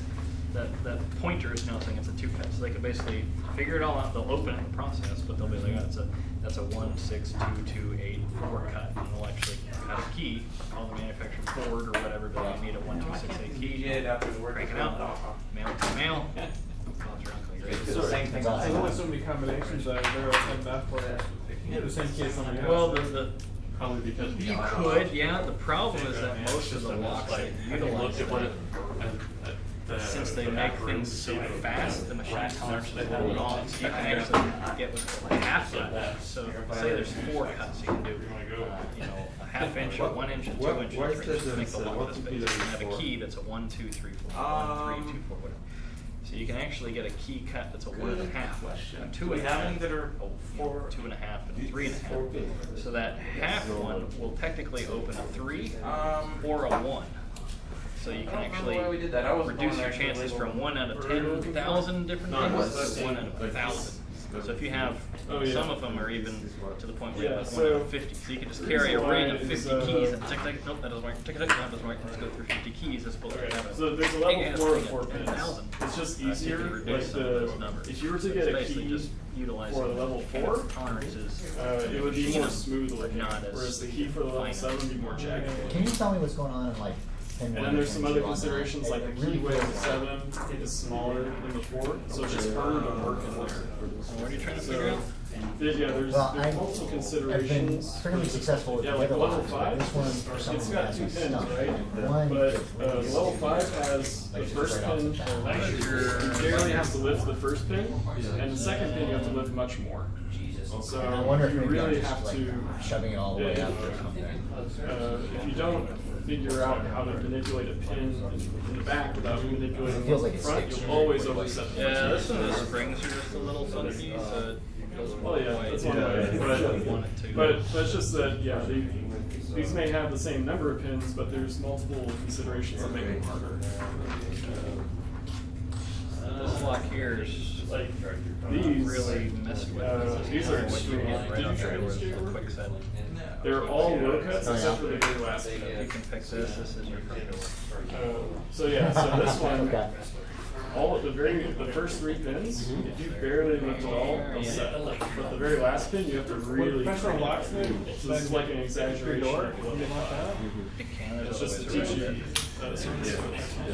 So you look for a lot They'll pick it or they'll drill it or just drill a screw in there, put a slide hammer on, just go and it shears all the pins in half and just rips it all out. $200 to put it in.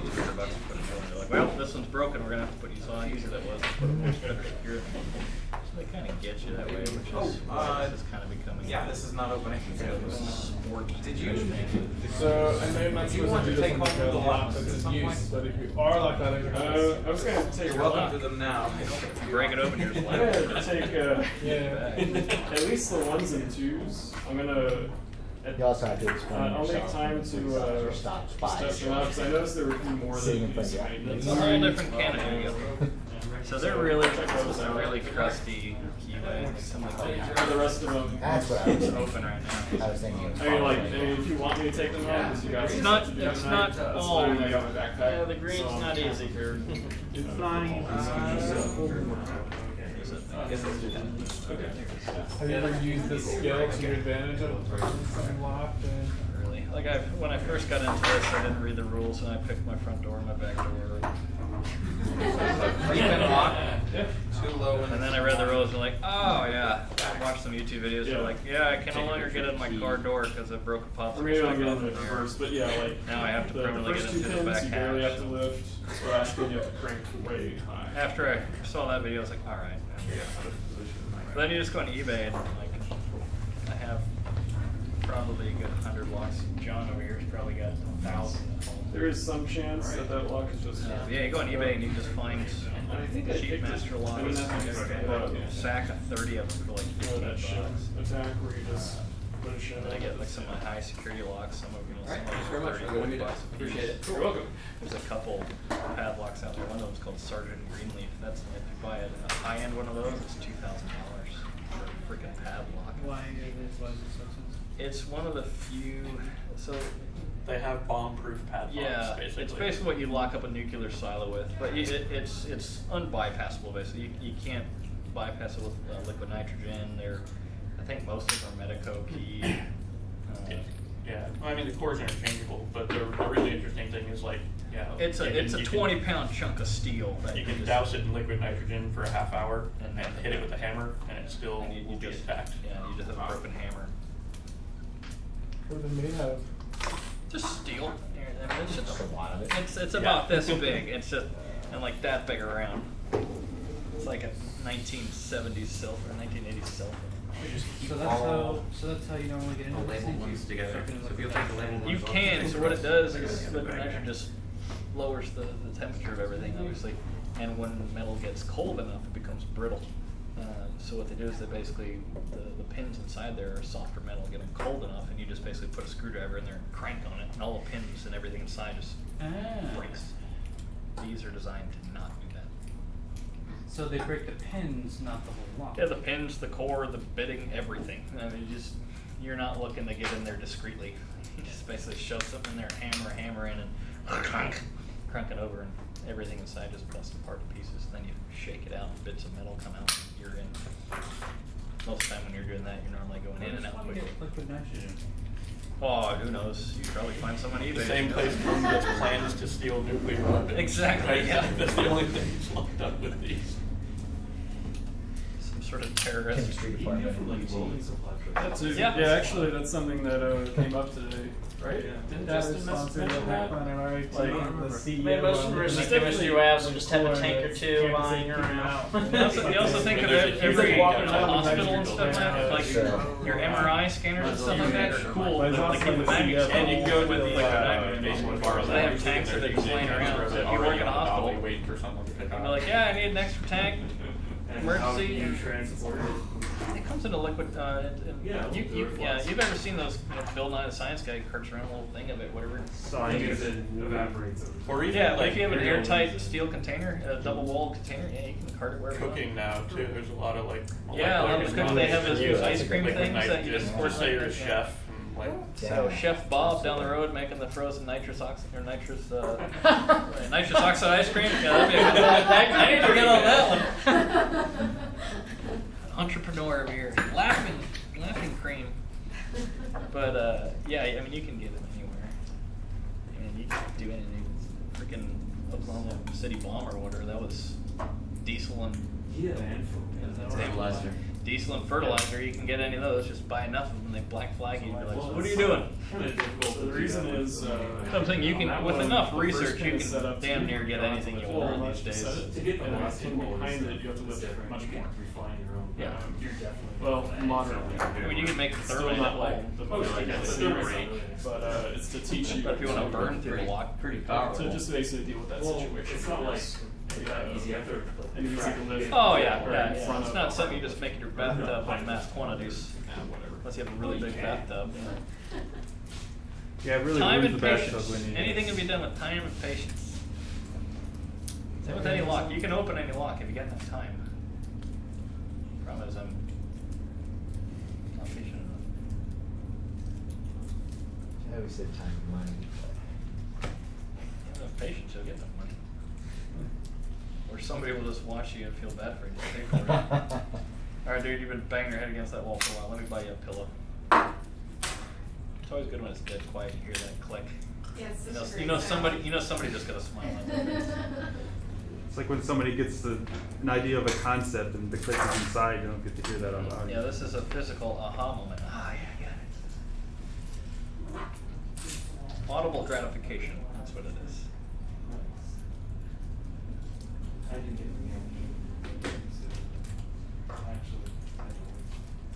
They should make something like pull the pin back out, put it through fire.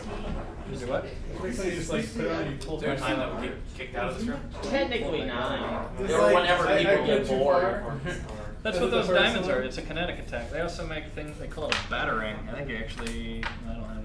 But it's basically just a short wave. How do you feel about Yeah, like these guys here, you can basically put that in there, and as you pull it out, it pings all those pins up, and so it's just like those Einstein balls here. One comes out and hits it.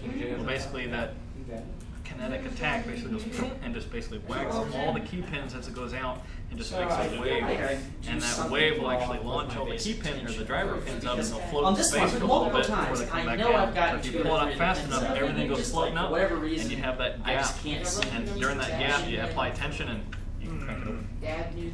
That's called a Does kinetic that attack. same That's essentially what these guys do here. These rakes. It's I basically always one of those diamonds comes through. You just basically It's so give it enough time. Most people tell us they were putting on Get the feel for like, okay, that the way we've heard it described is like that. pushing You down just a basically key on a put this guy in keyboard. there, and you just basically Really, if you're doing it right, that's all you need. It's always good to want to do. yeah. So you just basically rake it back and forth, and just kind of apply balancing tension.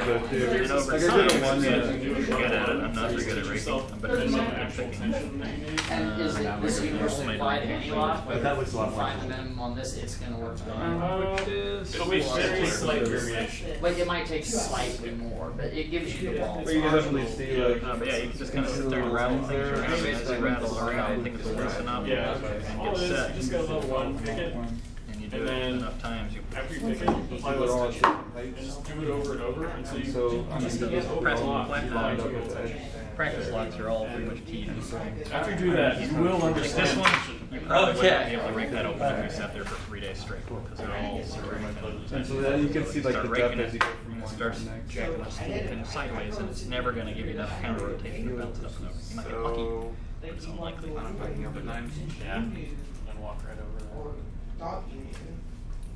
Little did you know that after you knew the information I needed.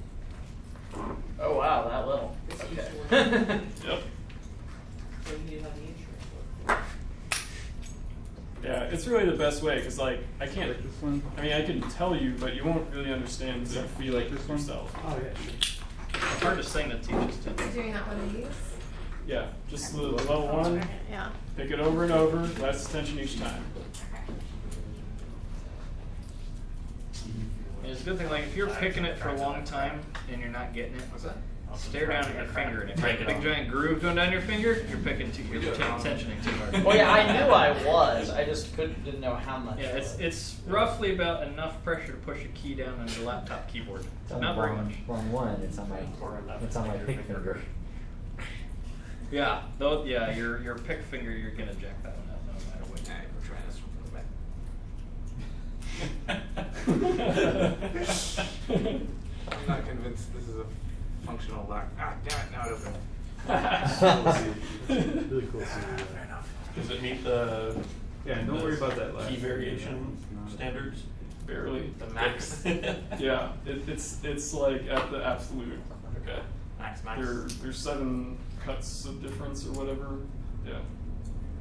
So what you do, like a 9 and a 2? Pretty much. Yeah. I just got wicked bidding on it. Yeah. Which one is that one? It's a level How 12. about this on that? It's a 3-pin level 12. Yeah. But I think the difficulty tier is pretty justified. Yeah. But It's a 12. I figure if you can do that, and if you can do the 4-pin one, you'll probably be good on most slots in terms of dealing with high-low biddings. Yep. Or low high.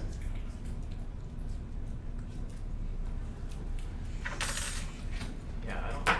This hook. Did you just use? Did you use a standard short hook when you picked it? I actually didn't try picking it. I didn't have time for it. Okay. I just pinned it I'm up. not convinced it's possible with this particular hook. Be a little Well, that can fake. be its own lesson too. Yeah. So Time and patience. there are times where you need specialized tools. I think top tension might help too, but Oh, there we go. Yeah, you really gotta angle it.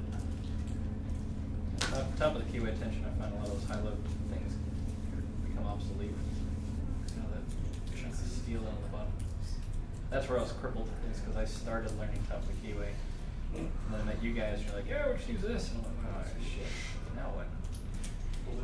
well, Some of them I can't pick with top of the keyway, and you'd use that bottom to use as a fulcrum, and it works pretty well. Yep. Or it's easier anyway, you can do it either way, I'm assuming. So that's where the SSDev hooks come into play. You either use your tension tool as a fulcrum to balance a shorter hook off of, or you use top tension, pull one of those SSDev hooks, which is huge, and it can ride on the It's like a bottom postal of the hook. keyway. Those postal hooks are ridiculous. Have you ever seen one of those? I- I filed like 2/3 of it off and turned it into a short hook. I mean, it's ridiculous. I don't know what they have to use that to open, but Yeah. I'm assuming postal boxes, but I don't know why. Unless they just have really radical bidding or something. Yes, this is pretty much what we do on Saturday, just more beers involved.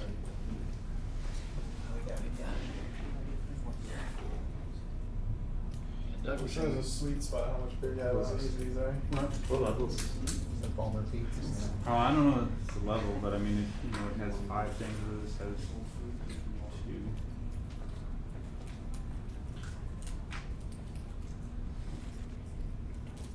Just make sure you let it go every now and then. You can hear it like Yeah, the click and see I'm what not each one of those little kicks. I'm gonna throw away all these faster 1/3s and 5. Yeah, 1/3s and 5s. It's like Yeah. so freaking jammed. Only one of them was opening reliably. I went through all of them to grab the demo lock. Okay. It's probably this one. Because I've Yeah, cause Saturday we had a couple guys who were like, so open, and none of us could get, you can just smash a pin up in there or something. We're like, well, that's not a good one to learn on the track. Try this. yeah. I might order more of those 140s. Oh, so yeah, on that subject, a couple of these were feeling the exact same way as these green ones. Oh yeah. No, definitely no security pin. Possibly the lower level ones. Yeah. Any green ones? Alright. I've got Which a we can tell from the outside. Yeah. I don't think the color has anything to do with it, does it? It's a level 6. It's a level 7. Oh, that, yeah, never mind. It's a level 7, but it's in 3 Look at that pin. chart, that mess. So what's the, What's the difference Yeah, what's between a the difference? 3-pin 5 and a 3-pin 7? It's Yeah. just the if you were actually to imagine a key itself, the bidding, the actual teeth on there are going to be more radical. So if you have something that's just a straight blank key, you basically, it's really easy, everything goes the same depth. But if you have one where it's real big peaks and valleys, then the very back pin might have to go up really high, the really front pin might go really low, and that kind of scooping action you have to obtain to get it makes it a little bit more challenging. okay, at what point in the difficulty does bidding become a factor? security pin start becoming? You normally won't encounter security pins till what, 12? Yeah, like there's some like security pin trainers on the orange and silver difficulty tiers. But they're like 2 pins. One's a serrated, one's a regular. Okay. And it'll say on the side that. So what is a serrated pin? How does that make it harder? So you know when you set a pin, you feel that little click. Well, the serrated pins are basically a cylindrical pin with grooves cut all the way around it. So as you pick it up, it kind of is crunchy, But two, you also get like false little clicks. You feel like a click, you're like, oh, I'm good, I can move on to the next one, but everyth's still springy. Except for that one, you're like, oh, I gotta keep going, so then you click it. So it gives you a false sense of hope, and it also is more prone to oversetting. Because basically, when you're putting pressure on it, now there's these teeth that are grabbing onto the side of the key chamber there, the pin chamber.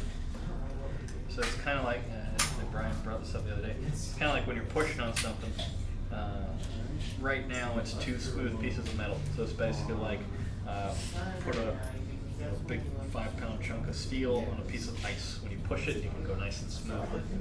Now put track spikes on the bottom of that chunk of steel on the ice. When you go to push it, you're going to get resistance. And you keep pushing, and you keep pushing, and you keep pushing. And eventually it's going to give way. But when you give way, you'll shoot that pin straight up into the ceiling and overset it a lot of times. So if you keep pushing, and it finally gives way, then it's you're overset and you have to let it go. Does it cost a lot more to implement those pins than a lot? Yeah, just because it's basically they just take a really long piece of steel and just go tink, tink, tink, tink, tink, tink, tink, and just cut them off, in little increments. Just curious why these cheap locks don't do that. Well, it's because they take that same thing and go tink, tink, tink, tink, tink, but they also have to carve grooves in it. So it's an extra machining process, extra machining cost, extra, material. What do you call it? They wasted somebody to make it work.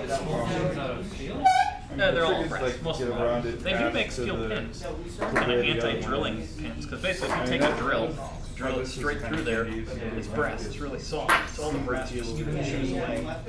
These, I think, have steel pins. A couple of times. It's something like, oh, I got this, dude. Sometimes it takes a really long time. But yeah, like this one here's got a steel plate. It might be actually this is brass coated, or coated brass. But yeah, some of them have anti-drill pins in there that are just harder. But again, better materials, the more expensive costs. On and on and on. You asked me to pick potatoes, and it was on Tuesday. I have no idea. I'm pretty sure it was because I didn't show up. Well, that would make sense on Tuesday. You ever shine a light in there so you can see them? Yep. Most of them, you can almost do it with your eyes closed because you can't see inside, so you're kind of just basing it on feeling. So like if we're watching a movie or something like that at home in the dark, I'll have a lock in my hand, just sitting there tinkering around with it. All of a sudden in the middle of the walk, in the middle of the movie, tink, yeah! Bounce, it's like, what the hell is that? But yeah, in theory, it's all about feel. And the better picks you have, the better feel you can get. Sometimes some of like the cheaper Chinese ones are just kind of crappy steel that kind of bends. So as you're kind of put force on it, it's kind of mushy. Is the reason why we just steel like titanium or something? Titanium is kind of an overrated product. There are some people that make titanium picks. It's more of a fad than anything else. I just need it. Probably You use it on dishes. Mars up the dishes, and it never comes off. So I've got titanium grease on there. I mean, the biggest thing is its strength versus its weight, and like that's not really. It's a real light thing, but I mean, is this too heavy to hold for an hour? No. Yeah. But they make Bogotas and stuff like that, which are basically these that look like this. They make these out of titanium. What thing is that? It's basically just a rake, just shaped like some guy who made the Bogotas with that. Raimundo, yeah. So he designed a thing that looks similar to this, and it's just basically something that easily fits in your hand. You basically stick it in there, just kind of rake it up and down. And it's a pretty effective rake. I just made this one out of a windshield wiper insert. A couple minutes with a hand file and some pliers and bam. Of those. Like you get them practice, you get them like free, you just shake it. Yeah, yeah. So that means that you have one pin set, and they keep it around. And then I just Not the thick ones, right? It was 40 of those total. So you'll see people, they'll pick it, they'll sit there and shake it next to their head and listen for the crowd. You should be able to take your pick and go 1, 2, 3, 4, 5, 6. All right, springy, open, springy pick. You should be able to feel that as you go. I'm trying to get the distance, but I hit more than one. I'm gonna keep ordering those single. The other thing people will do is that when they overset a pin, they'll hold it up next to their ear, and like release tension slightly, and you'll hear each pin go click, click, click, click, So click. between and the thick-handed ones that we reset have that left last pin, and they're like, all right, every other pin is I set have except for 20. this one is Yeah, overset. enough They'll for basically 20, listen so to that's it what I and just hear set for aside one for click. stuff. When they hear 2 clicks, they're like, all right, I gotta go back one more. How do they find out that the one's overset? Normally it's because everything will automatically just become springy again. Because the key pin is normally fatter a little bit, so the key pin will be wedged up in there. You can no longer feel any wiggling in the core, and as you sit and go along, you'll feel one pin just feel stuck. So you're like, all right, springy, already picked, and then just stuck. And that can be one of 2 things. One is that you have a spool pin that's kind of stuck, or a weird convoluted pin to where you need to release a little tension to allow that kind of rotation, or you overset it. And it's just a matter of doing it enough and screwing it up enough. We're like, okay, that's what This meetup spot's pretty cool too. I would Is that tough?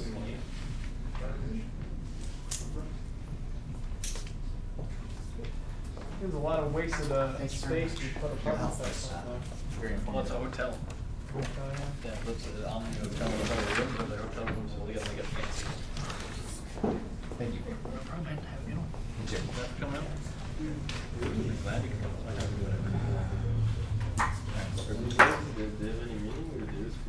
It's a drainage hole, like for water, so it's like rain, that sort of That is eBay.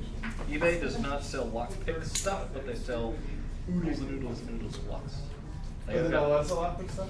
What? Is it not allowed to? It's just their personal policy. You can go on Amazon and buy the same exact thing, but Yeah. they will Can't have get the AliExpress, allowance. DH, any China. Yeah, like this thing here. This thing was $15 for the case, 2 10 inches and 10. Downside is it's China, so we have to be careful of who you buy it from, because you may not get your money back. AliExpress is But AliExpress is pretty reliable. Wait, what is this unscrewed for? It's not screwed. It's just basically you pick it by rotating. So you basically hold that in your hand and you can rotate that. So this just facilitates easier rotating. When I do it, I pick them like this, so I don't even use that. But yeah, ideally, it's for this. that's what these said. That's for the specific one. So Oh, I basically see. stick it in there and They're like- rotate it like that. Those little Same exact thing. Get a binder pin. You get everything. So this one's got a different type of tension. pins there. Yeah. So the way you pick these, basically you put that in there like that. There's your tension. So I basically tension it the same way I would those guys. Although instead of picking like this, I can't get anything in there because there is no keyway. So you basically put it in there and you rotate it, and that little thing right there. Yeah, I picked a couple. I felt kind of So one basically put it in like this, and then rotate it around. Is that hard Just to like make? for Red River. Just saying. No, you just need a dimple rake. Oh. So it's a flat part of the key, but instead of the jagged edges of the key, it basically has little grooves on the flat side. Basically just kind of rotate this back and forth, find the binders. And Those put them Red on River it. is like double nines or something. There's Find it. Herbal, so. There you go. There's next one. So the ones that do have spool pins, these only want to open counterclockwise. Oh, yeah. That's the one.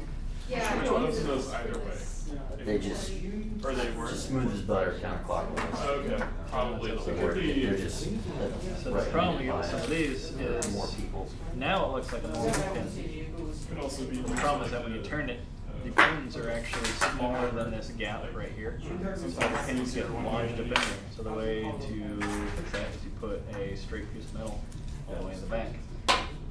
Push it down to get the pins out of the way. Back and get in there. You basically push that in there, push all the pins down, and then rotate it back. So it's just a different style of key. They also have Yeah. everybody has seen these like file cabinets and whatnot, like the circular locks, tubular locks, where your key is a circle. So they actually make You can pick this? yeah. Mm-hmm. These. This one doesn't feel like it either.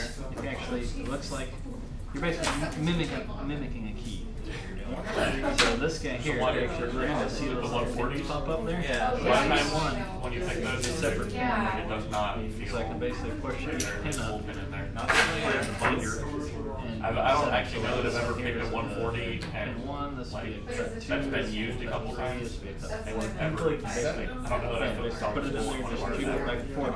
This has got little rubber bands on there that apply the tension for you. And you basically I have stick it in there, spool pins. jerk it around, You and can jiggling only it. tell The for the first, tension, like, if 2 you actually times push that it they've in there been and rotating a little bit, jiggling it, will apply the tension for you. Yeah. And then this thing automatically kind of finds the At binder least I've seen pins. it. It'll only bind a certain amount before they click open. So once they click open, this thing here Yeah, no it's longer more goes like- any more further forward, or further back, I should say. Yeah, So there's, then you I know don't think that there's a spool pin. is the next. Yeah, that's the pretty next one. much. It I does. tried. Definitely Or Yeah. if there is so worn down that, Like, just basically leave it Yeah.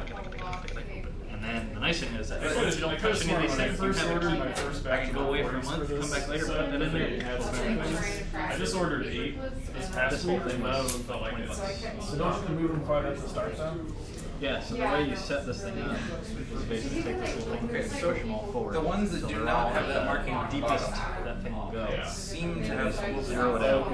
Maybe So some now that it don't have the letters. blank Like, keys in I there. tried, it was. And as you do it, these things will really hard fall because down. for me, This would be what a normal key would look like. So Oh, I see they're up there. So this one, so if you look at it here, that would be, so that's a zero cut. And then basically they cut little notches in each one of these, so that's what your bicycle lock key looks like, will look like that. So now it's key. I don't have And any. these are all different diameters. Yep, yep. This one here is 7.6 millimeters, this one's 8. The purple one is 90% of our Yeah, yeah. Yeah, they got the sets right, but this is like $20 online. You can spend a lot of money on them, but if you find them Oh, cheap, yeah. you can order them from bigger for $10.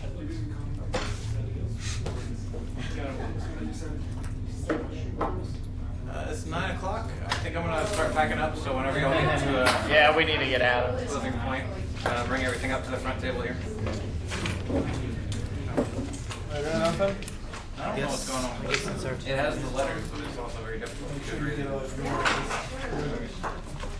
yeah, I didn't quite crack this yet, but this 12 was going easier than that 11, but it doesn't want to.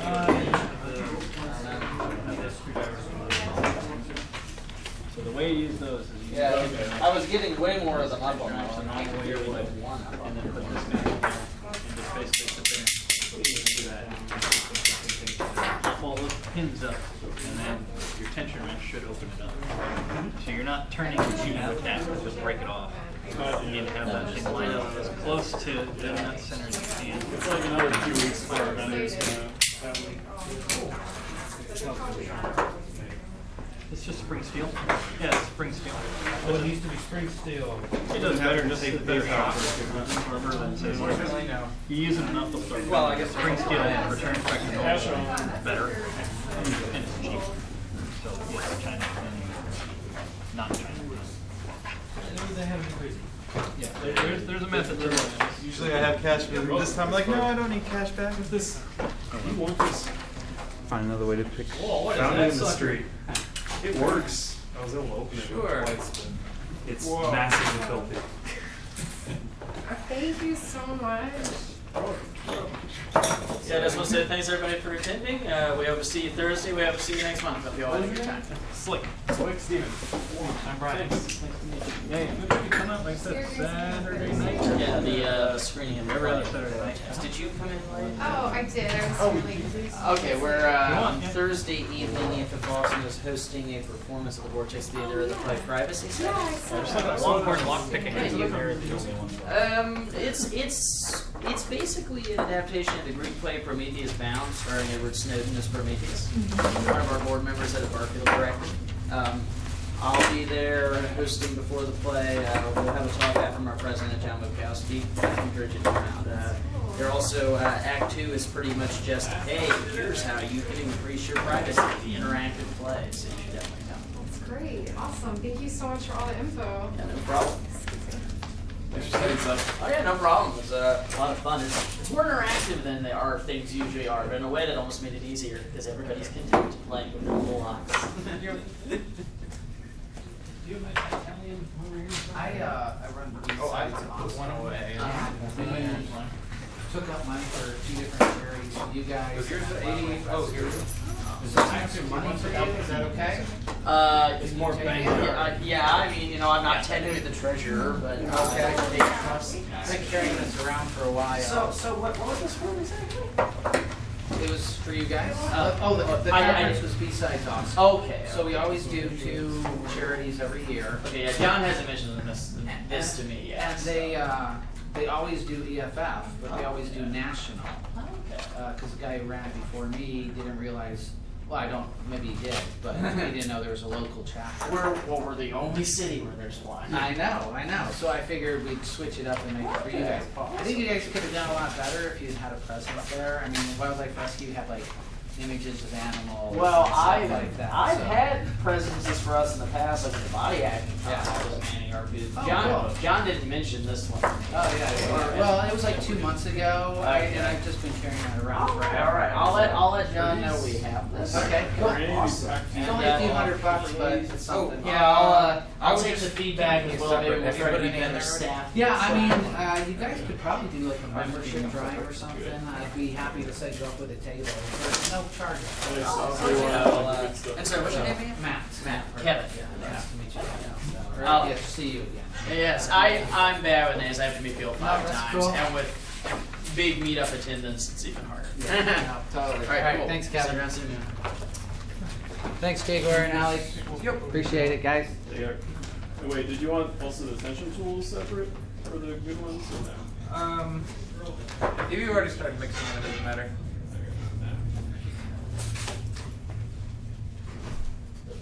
You guys getting any help cleaning up here?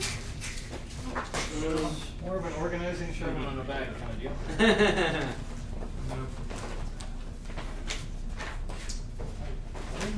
Yes. First now I joined the EFF, so is this the joining EFF? Well, I mean, EFF-Austin, we don't really have members per se. It's more just you attend our meetups or do things with us. We have a board of directors, and we have sort of associates who assist us with things even if they're not on the board. But I mean, yeah, if you're wanting to get more involved in activism, we're always looking to be able to make things happen. Like one time, this is the first time I. Yeah, the main thing is we have a meetup once a month, basically. I mean, there's a few good ways to keep track of what we're up to. I mean, follow us on Meetup if you want. We also have a Facebook page. We also have a website which is linked on our Meetup, basically. But we usually announce our meetups and put a few other things on there. We have a mailing list you can get on our website. But, you know, definitely Meetup's probably the best way to find out about actual events we're doing. But if you just want to get general news, the mailing number is good. Or just get involved in general. I mean, if I can give you my email if you want to like get in touch. Yeah, I have a EFF specific email, so if you email that, it will be. Oh, so you're EFF-Austin, I mean, I'm on the board. I volunteer. You know, unlike the national chapter, we don't really have employees per se. We're a pure nonprofit, basically. What about the Electronic EFF Alliance? Is this? The Electronic Alliance, that's a group we're blanking on their full name, but that's a group we're affiliated with, but that's not the same as us. Yeah. But I am Kevin.Welch at EFF-Austin.org. So yeah, you can email me about any questions you have, and I can go over more what we do in more detail.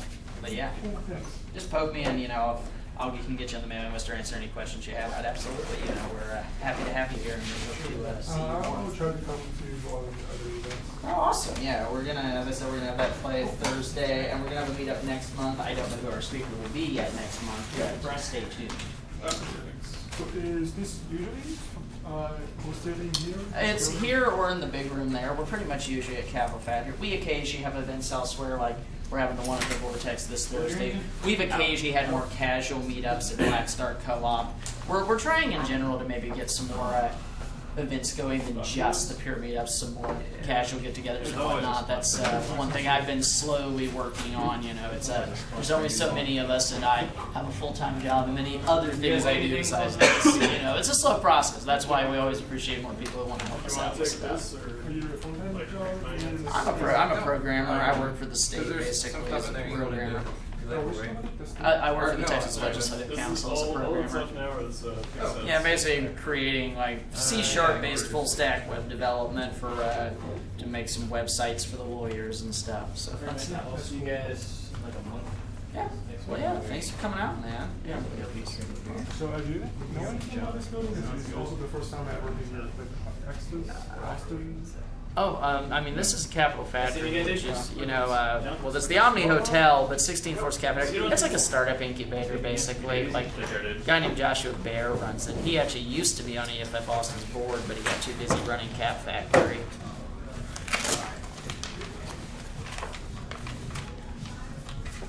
Cool. Thanks. All right, cool, man. Yeah, nice to meet you, man. We'll see you again. Alright, you're all here. Okay, cool. Oh, I guess.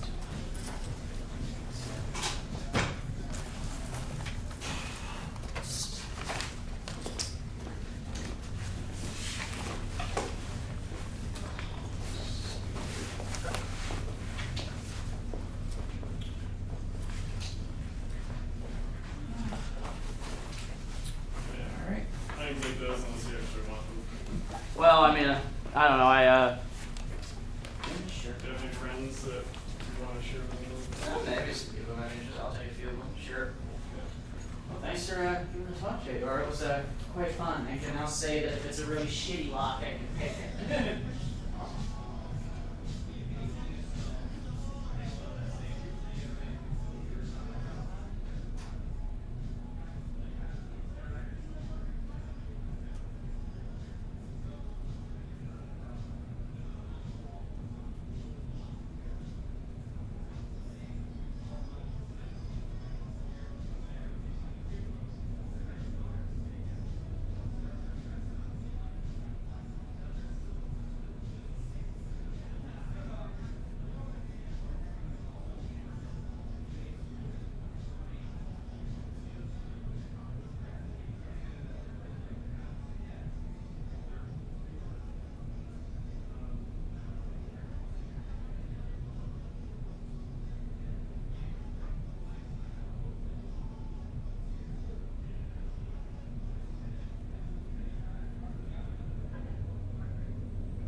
What's that? Oh, was the last meetup?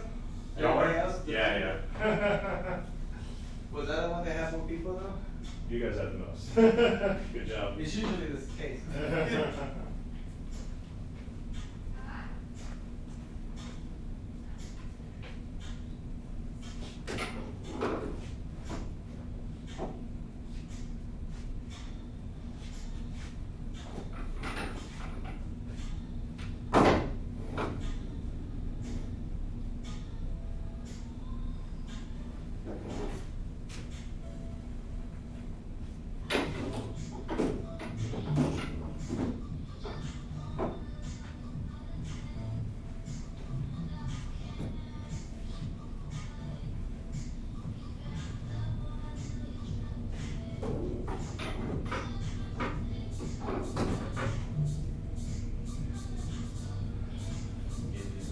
my Latin now. Yeah.